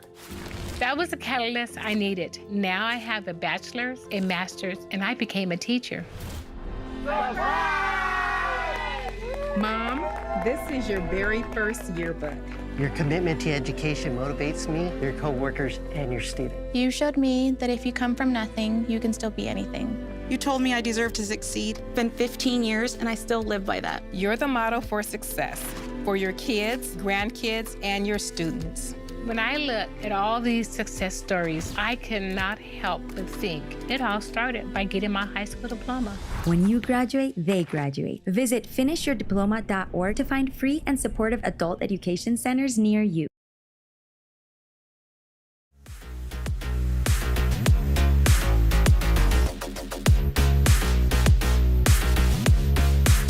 We're back in studio after top of the hour news. Here's the rejoin. Everybody get back together. 1 hour to go. Cowboy State Daily Show. Renee Jean ought to be here in a moment. We'll chat about her stories. I still want to give enough time to talk about the Calshi Poly Market, this whole notion you can bet on life events, I don't think it's a good thing. I see so many bad stuff that could happen. Certainly taking action on political campaigns, who might win what office, and betting on that. I'm fascinated to talk about it. It provides endless fodder. But as the health of a society, I cannot see a positive, I can't see a silver lining in Calshi, really. Renee, what are you doing? Are you placing any bets on the gubernatorial race? You staying away from that? My great-grandmother always used to say, if you can't afford to risk it, don't. I can't afford to risk it. Good. That is good advice. Yeah, it's just throwing your money away. I mean, most people think of what they could win, and that's foremost in their mind. Like, oh, think if I win, the odds are 10 to 1, I'll get this. But they don't think about, wait a minute, you're likely going to lose. So think about what you're wagering. Like if it would hurt to lose, then don't do it. So I just don't. All right. I'm with you. Yeah, I don't have a gambling gene, I think. I go to casinos and I'm not going to fall into ruin. I know I'm not, because I'm just not a gambling person. Like, it's so boring. I don't understand either. I'm there for the show. I'm there for the watered down drinks, but I'm not there to gamble when I go to Vegas. Right. Okay. But who's going to Vegas when we got Sturgis? We got a big bike rally coming up here pretty soon, and what it means economically to small towns in Wyoming that might be on the tour, the trip. Aladdin this is probably their biggest week or however long ever. It is absolutely their biggest month, I would say, because the Sturgis bike riders, maybe I didn't bring this out enough in the story, but the Sturgis bike riders aren't just 1 week. They start coming early. They are already starting to filter into the state. That's why I went ahead and did the story, because they're already out there kind of filling up seats, filling up restaurants, staying overnight, exploring Wyoming. They turn it into a big vacation. So, some of them will come a week early, stay for a couple of days at Sturgis, leave and go to Yellowstone. Others will come in during Sturgis, stay a couple days, leave, and then, they stay a week after. So there's kind of a bracketed 3-week period to a month where people from Sturgis or people who went to Sturgis for a day or two are running around Wyoming looking at places like Yellowstone, Devil's Tower. They run from Cody to Aladdin, from Cheyenne to Newcastle, and all those cities in between there see increased business, increased traffic. It's the win for fuel, for food, for, kind of these retail types of things. Yeah, it puts heads in beds. It puts people at the restaurant. And we're talking like some of these communities that are not usually mentioned in the same sentence as Cody, Sheridan, Jackson, tourist towns, Beulah, Sundance, Devil's Tower, Hewlett, Alva. Try to find that on a map. Small communities that benefit from this Devil's Tower loop, and those coming to and from Sturgis, the biggest bike rally of them all. Right. And I think what's kind of cool is all these businesses, a lot of them are dreaming up, special things to do while the bikers are here to try and attract people. So, it's bringing a little extra entertainment to all those communities. Yeah, must be. They certainly come to life with a lot going on. And the rumble, Renee, the rumble of these bikes. August has a certain rumble in the air up there in that whole. What is that region? What, Northeast Wyoming? Like the whole Black Hills area. Yeah. Black Hills. Yeah. So who is Cowboy State Daily going to cover the actual rally? Remember, we sent Zach last year and we never saw him again. No, he did. He wrote some great stories. Who's going? You've got to be going, right? No, I don't think so. I'm going to the Hewlett Ham and Jam. Oh, what's that about? That's fun. The Ham and Jam, that's a tradition that's a few decades old. They serve a free pork sandwich with picnic sides, basically. Maybe 25,000 to 30,000 bikes come through town. These restaurants will turn, I don't know how many tables they turn, but it's got to be in the thousands. It's the busiest day of the year in Hewlett, without a doubt. Cool. Well, that'll be fun. Let's head in another direction for a moment. Let's go to South Pass City and learn more about the Piano Man. I can't say his last name. Can you? No. I think it's Meyer Cici, maybe. Close. Yeah. Like that. I hesitate to try to say his name without having him say it first. Right. He's a cool guy. We'll just call him the Piano Man. He plays the piano there at the little saloon. This is the same saloon where I'm told Butch Cassidy once sat tossing coins out into the street for the kids to chase. Oh. Yeah, and that's there's no way to confirm that story, but a lot of people tell that story about South Pass City. And they have, this really cool billiards table in there that came from St. Louis, and this old-timey kind of piano in there. John likes to go in there and play that piano even, all the time, year-round, not just South Pass City's Gold Rush days. He goes there. Music kind of like therapy for him. And I think it's interesting that, he injured his elbow when he was a kid and almost had either like a straight arm or, you can have it bent or you can have it straight, one of the two. The doctor tried something radical. He was an 8-year-old kid. Like, come on, we can't have an 8-year-old kid who can't use his arm. So the doctor tried something kind of radical, I think, for the time. He carved out, instead of trying to put the joint back, he carved out the shape of the joint in the bone and then reset it that way. And so, cartilage kind of helped fill that in and created a working arm for him, in spite of the fact that he doesn't actually have an elbow joint there. Interesting. So I guess the surgeon would ask, what is your occupation? If you were a volleyball player, he probably would have gave you a straight elbow. You play piano, he gives you that pre-bent elbow look.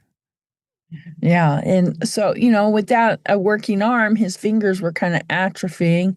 His mom got him an accordion to learn to play because he loved music. And that helped him regain the use of his arm. It was hard for a kid, you got to work this arm every day. It's painful. It doesn't work right. So he was kind of losing that battle. His mom got him an accordion to learn to play, and that helped him. He was motivated then to get his arm to work, to keep his fingers working. When he plays the piano now, I would challenge anyone to know that there was ever any difference. Well, he's a really good piano player. If you're lucky enough to be there in South Pass City on a day that John M., we'll call him, the Piano Man, happens to be sit down in front of the Ivories, well, you'll be richer for it. What is the name of the place that he may be playing at? I don't remember what the name of that saloon is. It's but it's there at South Pass City. And one thing I would note is, of course, Gold Rush days didn't start until like the 2000s. But and so John's been playing there since 1974. Oh. So that's why I call him the South Pass Piano Man. He's been when the governor came for the July 4th celebration, when they finally reopened South Pass City, John was there. He and his band, the Buffalo Chips, were there playing. And, so John's kind of been, anytime they needed a music man, he lived in Atlantic City. And so they always tapped him. He's a well-known piano player in the area. Renee Jean often writes about real estate matters and certainly high-end properties for sale. The T Diamond Ranch, a legacy Black Hills spread, is on the market now. This might be a big deal in Crook County to have a ranch list for $5 million. $5 million is a condo in Jackson, but what's this place about? Yeah, this place in Jackson would probably be $20-30 million easily. Yeah. It's got a 7,500 square foot mansion on it.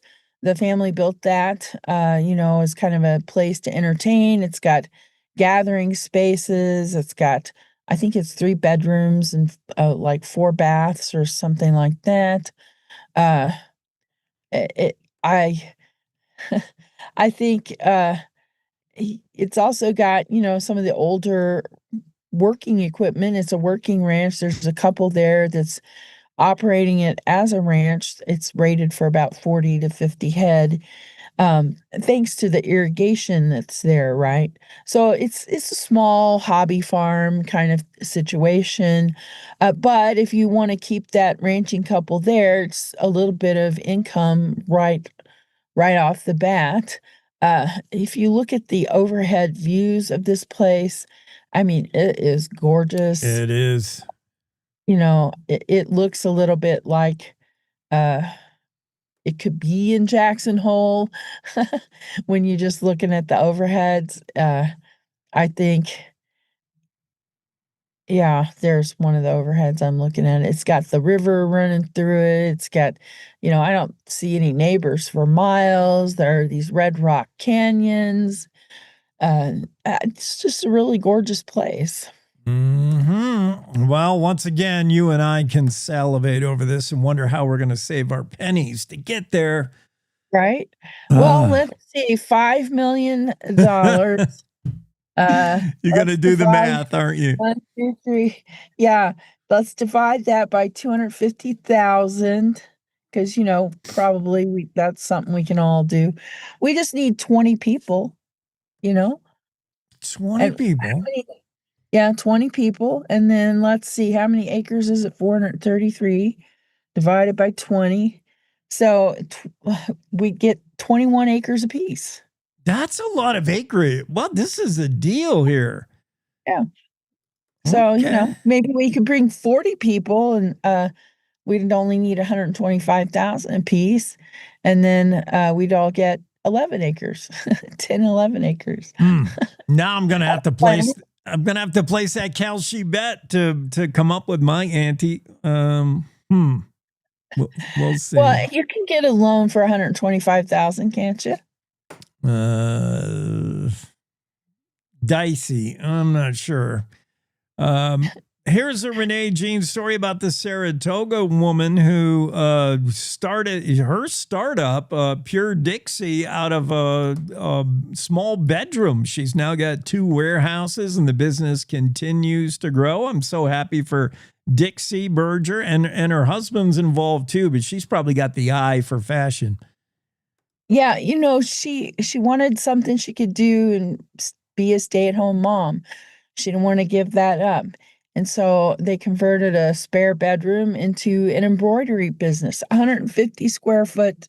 This is a tiny bedroom. Yeah. And people liked her belts. She was wearing one of these belts that she makes. Her husband made it for her. And people were like, I've never seen a belt like that. I want one. And so, before she knew it, she had orders for these embroidered belts. She and her husband make them together. She does the embroidery. He does the the belt itself. He's the leather worker. And from that, just what I like about this story, Jake, is how every problem that came along, every challenge that came along, they worked through that and gained something for their business. Like, when she made this belt that didn't fit right, it was too big. Her husband came up with an alternative way to connect it and make it a belt. And that turned into their patented D-ring system that makes their pieces interchangeable. And that's kind of what helped launch their brand to become internationally popular. They sell these, to customers outside of the U.S. as well as across the country. They are one of the vendors at CFD. They are a vendor at NFR. Both of these are events where you have to apply to become a vendor, and not everybody gets in. There's a selection process there. And so to be part of that is kind of an honor in and of itself. And then, I just think it's cool that from a spare bedroom now have products going around the world. Yeah, one problem leads to another, which leads to only solutions when you talk to Dixie. Awesome. That's Saratoga woman and a cool business. I love when little small startup entrepreneur businesses thrive. That's so great. And overcome challenges as well. Thanks for the story, Renee. Have a great Tuesday. You too. Bye-bye now. Cowboy State Daily Show with Jake rolls on. Ben Pascal will be here in a moment. I believe joined by Stan Steiner. We'll see. We're going to talk about the biggest garage sale, rummage sale, yard sale you've ever seen. Happens every year about this time in Jackson Hole. That's coming up next. This is Robert Short, candidate for Secretary of State. I've built businesses in Wyoming, served as an election judge, and worked diligently the past 11 years as a county commissioner to create collaborations and partnerships with stakeholders around our state and nation to benefit the people of Wyoming. As your next Secretary of State, you can count on me to put these skills to work for the benefit of you, the people of Wyoming. Vote Robert Short, Secretary of State. Visit shortforstate.com for more info, paid for by Short for State. This is the Cowboy State Daily Radio Network. Substance use disorder and addiction is so isolating. And so, as a Black woman in recovery, hope must be loud. The moment I chose hope was when I couldn't look myself in the mirror anymore. I did not recognize myself. Absolutely. So I'm so proud because I did not think I was gonna make it. And now, I get to call my mom and say I love her. I get to teach my son how to say, Mama, I love you. Yeah. So for me, hope in this moment, it is the thread that lets you know that no matter what happens, you will be okay. Judy.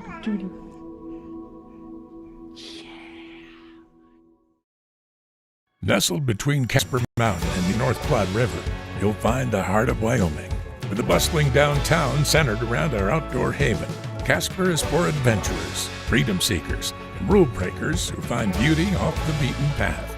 So if touchable history, a vibrant community, and uninterrupted outdoor recreation define your travel itinerary, allow us to welcome you to the one and only Casper, Wyoming. Plan your trip at visitcasper.com. All right, look at you taking the stairs. Who are you? We're your lungs. We are proud of you for quitting smoking, but you still may be at risk for lung cancer. A routine cancer scan can detect it early when it's more curable. Good to know. Well, I gotta go somewhere. So do we. Listen to your lungs. Get a routine screening that could save your life. Talk to your doctor and learn more at savebythescan.org.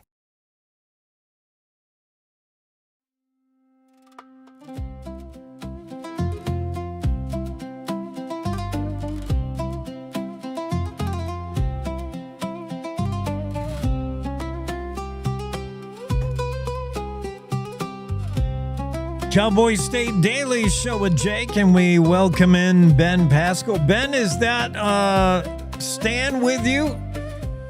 Yep. I'm Ben. This is Stan. Hi, Ben. Pastor Ben is with the Presbyterian Church of Jackson Hole. We're going to talk about a big event this weekend. Actually, 2 events this weekend. If you're up in Cody, we're going to have a guest on in a moment to tell you what you're going to do up there. But if you're anywhere near Jackson, you have got to get to this bigger and bigger. What do we even call it? It's like just the biggest rummage sale ever, yard sale, garage sale. Yeah, it's kind of a combination rummage sale, junk fest, you name it. But it is the largest in Jackson. We take up a lot of space here on the church grounds. Yeah, and that, if you've ever been to this church, or if you haven't, let me tell you, the parking lot is one of the greatest features. Obviously, God is the greatest feature in this church and the reason for being. But the parking lot has come in handy for many events. It's just so large that, we're able to hold a big old yard sale there this weekend. Yeah, it's one of the largest parking lots in town. But we also have a big facility, and it's packed full of stuff. People are starting to, our volunteers, we got like 40 or 50 of them starting to collect stuff right now all week. And the sale's on Saturday from 8 to noon. And then there's a pre-sale on Friday, 5 to 8. And there's an admission fee for that because they get the first choice on all the good stuff. Yeah, and I wonder if you learned that from the annual ski swab thing where you give folks a chance, an entry fee. I think it's $10 for the early bird, and you get first pickings over what could be some really good stuff. I mean, what have you seen in the past? It's not junky stuff. Some of these things you want to be first in and first eyes on and first chance of getting it. Exactly. Yeah, there is. And we never know what it's going to be, but we've had some amazing things in the past. 6-man rafts, canoes. We've got a mink coat if people are into that. We have an anonymous donor. We started doing silent auction, and this year our big prize is a week in Maui. Oh. Yeah, I could do that. I would. I'm ready. Stan Steiner's with us. Ben Pascal, the Presbyterian Church of Jackson Hole, the big largest annual rummage sale gets underway this Saturday, 8 a.m. Unless you want to be an early bird to this. How many people typically do you see in this? Are we talking hundreds more? Yes, we probably see over the weekend at least 1,000 people. Ooh. We have several people that come back because they couldn't see everything the first round. Okay. And there are some people that make it a spectator sport of yard sailing. I mean, it's summer in Jackson. Yard sailing is a thing. You never know what treasures you may find. Could be a Picasso. How many times do you find some painting in the attic where you find out you bought it at a yard sale and it's worth like millions. We do have original paintings that are donated to us. So there's some valuable paintings that we've had in the past, and I already know we have some this year as well. And don't we have like antiques and jewelry and stuff too? We have antiques, lots of vintage furniture, vintage clothing. That's a big deal right now. A lot of sports gear, from water sports to fishing to boating to skiing. You need a new pair of skis? We've got them. Yeah, they do a little of that in Jackson. You'd be surprised how much skiing happens. Well, all kinds of gear to fit your lifestyle. That's what you would expect of a rummage sale, a yard sale. Perhaps that one-of-a-kind, unique item that you'll never find on Amazon, just something really cool to treasure. Also, like I like yard sales and rummage sales for the clothing. Especially kids' clothes or vintage clothes, but especially kids' stuff, because when you're a parent, you have kids, they grow out of their clothes in like 3 months. And then what do you do? So it's great to have, a resource to be able to go get kids' clothes. You probably got some of that there. Oh, yeah. We have one room just dedicated to children's clothing, toys, you name it, it's in there. Yeah. Books. It probably takes a lot to put this on. I think all week you've been sourcing. So who is providing the stuff for this rummage sale? Where is it? Is it all just your church members, all community members? Where's the stuff coming from? It's really both. A lot of it does come from church members, but we do have a lot of community members that know some of the good things that we do for the community, and they want to contribute to that. Yeah, we've also found that sometimes people are moving out of a home or something, or out of town, and they just need to get rid of stuff, and so they give us a bunch of that stuff too, which can be some good finds. Yeah, that's great. So, all right, proceeds. Now, what are we expecting to pay? Yard sale, rummage sale? You're not pricing this stuff reasonably. Where do the proceeds go? Where's the money for? Well, the proceeds, probably the biggest thing that we do, it goes back to, we do a community dinner during the school year, and we generally serve over 100 to as many as 350 individuals, and that's all free to the community. So that's part of it. Every Wednesday night during the school year. Yeah. And then we try to help subsidize some of the families that need daycare, because we have a Little Lambs program here that it's now running pretty much year round. Yeah. So yeah, it goes back to the community. I mean, we as a church, we are about the community. We want to be, we've always been very active in the community with children and youth and serving, and so. What the rummage sale does is basically just helps us do all those wonderful things that we do in the community to serve others and share the light. This annual event, bigger and bigger, the big annual rummage sale at Presbyterian Church, Jackson Hole. It's on Saturday, 8 a.m. If you want to get there early, $10 gets you in on Friday, right? You could take a tour around Friday afternoon. For a fee, yeah. $10. But Saturday is free, and I think there's usually a line, so you want to get here early. There's a line on both days, that's for sure. All right, I'm not surprised. Ben Pascal, Stan Steiner with us. That's somewhere I think you got to be this weekend. The weather looks great. I think you're not going to have a problem there. Yeah, and we have parking. Plenty of parking, and so. Is the silent auction item is the trip to Maui? Is that the only silent auction item that you could? No, we have, we're still collecting things, but there is a handmade basket that is valued at $5,000. It's a one-of-a-kind basket. And we're kind of playing around with the mink coat that we have that might be a silent auction item.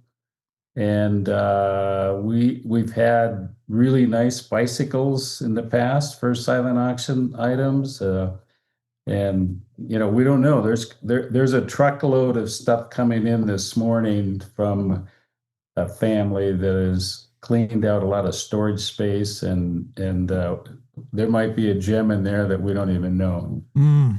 Yeah, well, it takes a couple, 3 estate sales in Jackson Hole, and you could have hundreds of thousands of dollars worth of stuff. Silent auction plus just an old-fashioned rummage sale Saturday, this Saturday at the Presbyterian Church. It's on 1251 South Park Loop Road. If you know Jackson, you know where it is. Thanks for coming on, guys. Stan, Ben. Yeah, thanks for having us. Appreciate letting us share about the rummage sale and the Presbyterian Church of Jackson Hole.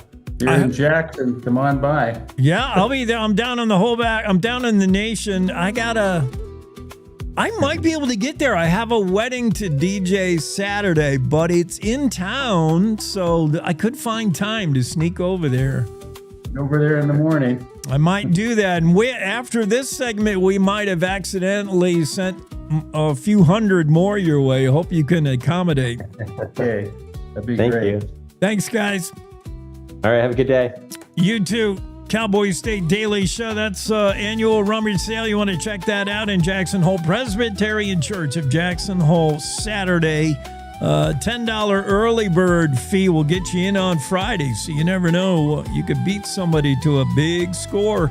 Coming up next, we'll chat with our favorite author, DeRudder Jackson. She's behind the best-selling series Talisman and Balefire series, and she's got something cooked up going on in Cody this weekend you want to make sure you get to right after this. Are you still throwing money at boring advertising that nobody remembers? Cowboy State Daily Radio is where Wyoming talks, laughs, debates, and actually pays attention. Your customers are not only listening, they're talking about the news of the day. So why not put your business in the middle of the conversation? From sponsored interviews to powerhouse statewide campaigns, Cowboy State Daily Radio delivers your message with an exclusive Wyoming reach. Contact Piper Fenimore today at piper@cowboystatedaily.com.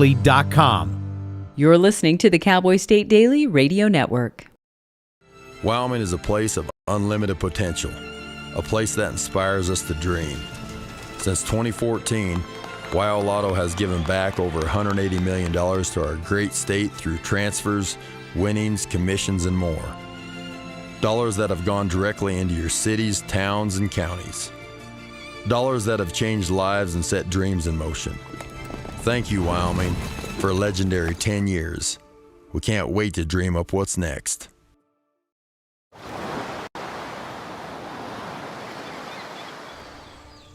Hear that? That's the sound of your life. Perfectly imperfect.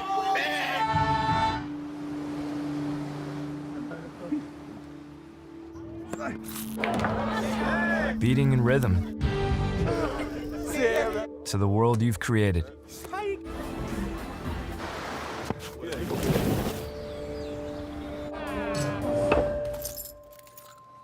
But every time you drive after drinking,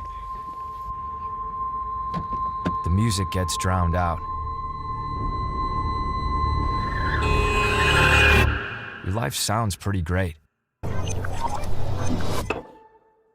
Don't let a buzz ruin it. Buzzed driving is drunk driving. Don't drive buzzed.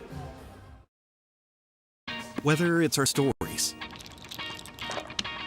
the warmth of our laugh, or our family's secret sauce, we all bring something different to the table. So make some space. The power of connection is waiting right outside your comfort zone. Learn how you can help strengthen your community at belongingbeginswithus.org/team up.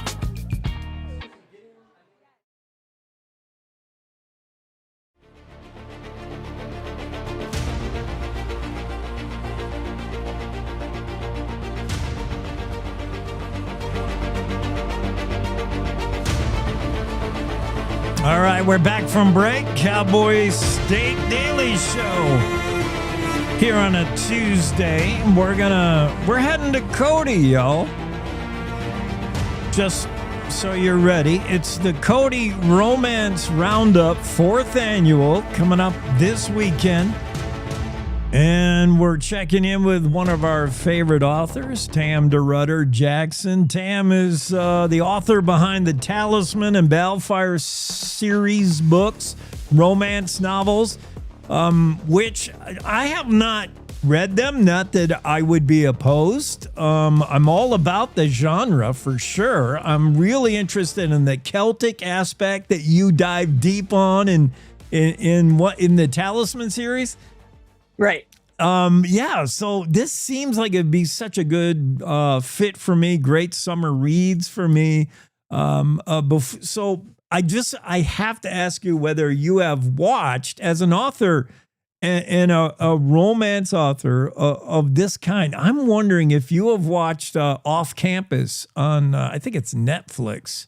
It's on Prime. Actually, I haven't watched it, but I've read all the books. Oh, yes. I figured you read the books. I have not read the books, but I did watch it. And I got to say, man, it's groundbreaking. I love it. I'm sure the books are great. Apparently. Well, and it's really fun because this particular series of mine, yes, and this is the newest book in it, the Game Time series, is right in that wheelhouse with Off Campus. Right. That's what I'm thinking. Like, this reminds me, your writing I'm like, this sounds like it'd be hand in hand. I bet she knows of this. I do. Yeah. Yeah. So, Elle Kennedy is one of my favorite authors. I enjoyed it so much that I'm sure I would love your books. I got to get on there. And I got to read them. So this event, what is it about? Who's going to be there? Why do you do it? Well, I have so many questions that all start with W. Okay. So it's the Cody Romance Roundup, and this is our 4th year of doing it. And it started out when KJ Gillenwater and I went to a book signing event in another part of the state that was all genres. So we both did readings at this event, and we read from our romance novels, and we were really well received, and we were very excited about the signing part of the event. I sold 1 book, and that isn't a big deal, truly, because that happens sometimes. So you don't get your shorts in a knot over that. But the issue that I had was people would walk by my table and just really literally put their nose up and say, I don't read that. And so I just decided right there and then I wanted to do a romance only book signing event where the audience is the people who walk by my table and say, that's my genre. That's what I want to read. And so we kind of just decided we went to that event in September, and by January we had this event already figured out, and we ran the first one the following August, which is a really fast timeline for creating an event like this, but it went over really well. We didn't have a lot of authors. We had about 12 authors. We've doubled that this year. We have authors coming from the region. We've got Cody authors, Powell authors, Rock Springs, Casper, Cheyenne, Billings, Montana. And then we also have South Dakota, South Carolina, Utah, Colorado. So we have authors coming in from all over, and they're starting to find this event, and they're really excited about it. Dimitri Lyon's going to be there? Yep. Very interesting. Okay. Yeah, I could see where you make an event for the genre. You're probably not going to sell too many tutus at the rodeo or cowboy hats at the ballet. You've got to line things up and help people out. Exactly. Makes perfect sense. This is going on at the Chamberlain Inn, and you sold me when you said Corey Gordon was going to be there playing music. Oh, you know what? She has had. Yeah, she has a family health issue. Oh no. And she will just be getting back from Denver on that day. So she just did cancel with us 2 days ago. Yeah, we're really sad about it too. And it's serious, and we're wishing her all the best and wishing her family all the best. But yeah, so next year we'll have a shot at having Corey Gordon there. You say a shot. Do not challenge her to skeet. I'll tell you that. You probably read about her in the Cowboy State Daily Show. I'm like, this is like this 18-year-old. At the time she was written up, she Cody high school grad. She can shoot skeet, that girl. Yep. Well, maybe you can get that other gal from the Cody area. She plays Chamberlain Inn all the time. I'm trying to think of her name. Jane Bell. No, not Jane. Well, maybe. No, yeah, that's Luke Bell's. It's Luke Bell's younger sister, and she's a hell of a singer. Okay. I know. That's a great idea. I'm going to reach out to her. Thank you for giving me that, Jake. You came up with the idea all by yourself. All right. So, by the way, did you just, you were a facilitator of the TAC writing retreat. What was that? That just happened? Yeah, that we just finished up with that on Sunday. Linda Ray Sandy, who is another author who is involved with the Cody Romance Roundup, and I do we facilitate workshops for the Thomas the Apostle Center writing retreats, and that's the second one this year. We have one more coming up in October, and it's open to writers from all over. We had writers this time from New York, New Jersey, Dallas, Fort Lauderdale, Boise, Springfield, Missouri. They come from all over, and that's pretty common. We have a lot of them, especially a lot from the Northeast, come out because they want to see the West. Yeah. We had somebody from South Carolina, and then they were all headed to the park, which was great. Yeah, yeah. Tam DeRudder Jackson is with us. Tell me about the series. What is the latest you're writing? And I love, does some of your stuff have a heroine, a female forward hero in it? I like that one in romance stuff, but what? Well, most of my books are a female forward heroine. My most recent book that I'm promoting at this event is Shaman, and it is in that Talisman series, and it is definitely a female forward book, and it's in that Celtic mythology, romance genre and paranormal. And I got to tell you, Jake, I have a lot of men who subscribe to my newsletter just because of that series. They love that series. Yeah. So it's very popular just because of the mythology and the battles, but it's very definitely a steamy romance. There's lots of other things going on, but it's a fun. It's all about trying to beat the war goddesses at their own game. So I'm sure I asked this of you before when you were on. I asked this of all content creators, whether you're a script writer, books, whatever. Is the next idea? How does it come to you? Do you find it hard? Like, I've written about everything, I don't know what the next story, or do you like, I can't write fast enough. I got ideas down the road. Orson Scott says the average person looks around and never sees an idea, and the average writer looks around and sees 5 or 6 ideas in the same space, and that's pretty much true. So the book I'm currently working on is in the football series, but I also have an historical fiction about the Meeteetse area, and it involves everybody. It involves Liver Eaton Johnson and Butch and Sundance and Kid Curry, and it's a Wild West tale, and it's based on a true story. And that's sitting with my editor right now. So I just find things wherever I find them. And I have an idea for the next book in the Talisman series that's sitting in the back of my brain saying, it's time to get going. You got to get stuff done. So it is one of those situations of I can't write fast enough. Can you bounce around? Like, some people are reading 3 or 4 books at a time. They got one in the bedroom, one in the bathroom. Like, can you write like that or no? Yeah, I write. Usually what I do is I'm writing one book, I'm editing or revising another book, and I'm promoting a third. So, and that's something I learned from another author, from James Scott Bell. And he is a renowned writing teacher. And then also he writes thrillers. And that's what his advice is always have 3 books going at a time. And I try to do that. Wow. Yeah. Well, I don't know. Guys can only concentrate on one thing at a time. That might be a woman thing where you could multitask. I don't know if I could do that. I write in the morning and I edit in the afternoons, and edit and market in the afternoons. So it's pretty easy to, it's pretty easy to keep it straight. So, getting bigger and better every year, the 4th annual, it's going on in Cody this weekend, the Cody Romance Roundup. It's from 1 to 5 at the Chamberlain Inn, which I have not been to. What's the garden scene? Is that... It's outdoors. They have a walled garden. It takes up one half of the block. Oh. And it's absolutely gorgeous. It's all shaded. And so it seemed like a perfect romantic place to have a book signing event.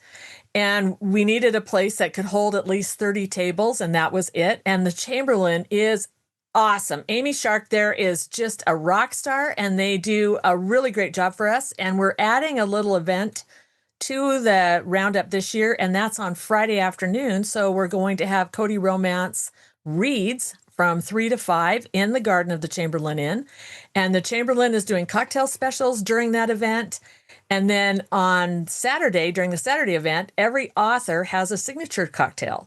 And so the Chamberlain will be whipping up signature cocktails for each of the authors. And you're going to have plenty of local, regional authors there, up to 24 authors. Is it right? Tam, is it set up in a way where, folks get to not only a quick signature, wait in line, get a signature, but could you talk with these authors, pick their brain a little? It's super relaxed, and we're all spread out throughout the garden. So there's ample opportunity for people to have a nice conversation with the authors, and we encourage that. And we have opportunities for people to pick people's brains if they want to, as well as grab a quick signature. Yeah, there's nothing like going to, your favorite book, your favorite series, and asking the author, why did you kill off so-and-so? Or why did this person do that? Why did she break up with him? And so it's so cool to, really get right in and understand the story-making process. Tam, you got to watch Off Campus, see what they did with the written work. I thought everybody says they did well by it. Great acting jobs in it as well. I've heard that as well, yep. Tam DeRudder Jackson's with us. She's the author behind Talisman and Balefire series. Find her on the internet at tamderudderjackson.com and buy up some books. Gentlemen, too, you're invited. And you're all invited to Cody this weekend at the Chamberlain Inn for the 4th annual Cody Romance Roundup. Thanks, Tam. Thank you, Jake. Appreciate talking to you. Of course. Have a great day. Have a great weekend this weekend. Thank you. Thank you. Cowboy State Daily Show rolling along on what day is it? Tuesday. Yeah, I'm having a hair issue. Obviously, I got to put my hat back on. But it's the end of the show, so who's worried about it? I'm ordering some books right now. Talisman, it's similarly the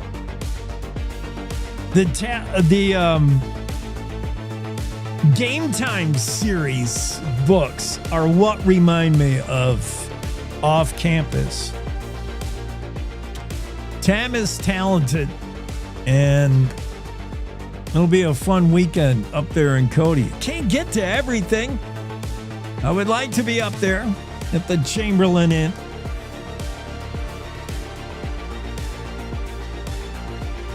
I want to do the Game and Fish report just so I can get ready to close the show with a little chat about the Kalshi Poly Market and betting, actual money betting going on over Wyoming's gubernatorial race and our race for U.S. House. It's just so strong. We live in a day and age where we're betting on political campaigns. You've never seen anything like this before. It's bizarre.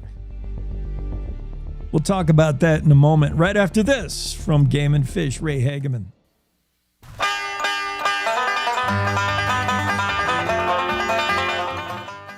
Hi, I'm Ray Hageman, and this is the Wyoming Outdoorsman. A black bear is euthanized after receiving too many food rewards from the public. Stay tuned.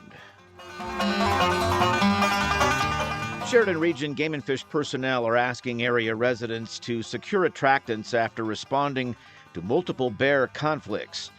A 4-year-old male black bear was trapped on Brenton Road in Bighorn on the morning of July 10th. Because it was frequenting residential areas and had received repeated food rewards, the Game and Fish personnel made the decision to lethally remove the bear. On July 7th, the caller reported seeing residential garbage cans tipped over in the vicinity of the Bighorn Women's Club. A second caller that day reported a bear accessing his garbage the previous night. A trap was placed but was unsuccessful when checked.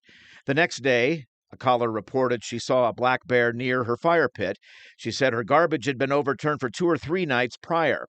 Game and Fish personnel confirmed the bear had been in the area for 3 or 4 days and received food rewards at least 2 or 3 of those days. A trap was placed on the caller's property, but it too was unsuccessful. They spoke with residents along Brenton Road and confirmed additional locations where the bear had accessed garbage. A second trap was placed at a location on Brenton Road. On the morning of July 10th, the bear was captured. Due to its continued presence in residential areas and several days of food rewards, the bear was euthanized rather than relocated. Relocation is more successful when a bear has had limited time to get human-provided attractants, making it important for residents to call Game and Fish as soon as a conflict occurs. Sheridan Region Wildlife Specialist Brady Roberts says we attempted to contact homeowners where we saw garbage cans left out. He says we spoke with homeowners who were home or left door hangers asking that trash and other attractants be secured. Unfortunately, he says there was still an abundance of trash that encouraged the bear to stick around the area. There are many items that can attract bears, such as bird feeders, pet and livestock feed, barbecue grills, and others. But he says in this situation, accessible garbage was the primary conflict that was observed. Garbage should be kept inside a garage, shed, or other hard-sided structure until the morning of scheduled pickup. He says instead, bungee cords and ratchet straps on tops of lids or rocks on lids and other effective measures were being used. That hardly keeps bears from accessing trash. The public is encouraged to visit the Bearwise webpage on the Game and Fish website for tips and information on living and recreating in bear country. This has been the Wyoming Outdoorsman, programmed by the Wyoming Game and Fish. Thanks for listening. I'm Ray Hageman.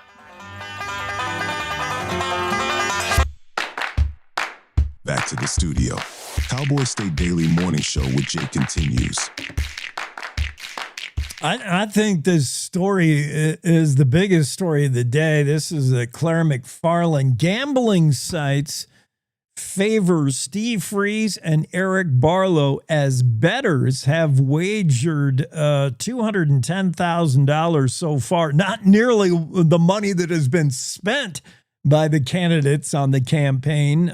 We chatted with Senator Mike Gierau earlier this morning, and he talked about, he thinks at one point we're going to be up to millions spent in the gubernatorial race for Wyoming. Big money moving around. Certainly millions for U.S. House. We've seen each candidate bring $1 million to the table. I think Secretary of State Chuck Gray running for governor is in the $1 million area. Certainly Steve Freeze, and I think Frank Chapman, who is now dropped out of the race, was at $1 million or pretty close to it. So yeah, big money spent on promoting yourself in the campaign and big money spent on betting. And it's just wagering on political campaigns. You can do so with the new rage of this season is this Polymarket and Kalshi is placing bets really on life events, almost anything. Sky's the limit with Polymarket and Kalshi, but both have noted pretty robust wagering on some Wyoming political races. Both Polymarket and Kalshi have Steve Freeze, according to what has been bet, leading Chuck Gray ever so slightly. And those have flipped positions. Gray at one time, more action, more betting was being done on Chuck Gray. And then now Steve Freeze is coming on. And Eric Barlow, according to bettors with Kalshi and Polymarket, Eric Barlow leads that race for governor pretty significantly in the gubernatorial race. I think both Kalshi and Polymarket have Barlow in the lead, 58%, Degenfelder 41%, and Bien at only 3%. That might be, again, all of these betting statistics do not indicate how the vote is going to go. Much of the action is probably taken from people who don't even live in Wyoming, so they won't have an on-the-ground sense of how these races are going necessarily. For U.S. House, Steve Freeze has now edged out Chuck Gray on what looks like a close one with everybody else kind of distant. Reisner way back, according to Polymarket and Kelshi. Fascinating stuff. Okay, we're out of time for this Tuesday. We'll pick up more discussions and more show tomorrow. Everybody have a great Tuesday. We'll see you again. Cowboy State Daily Show with Jake signing off. Good morning. This is the Cowboy State Daily Morning Show with Jake. The new way Wyoming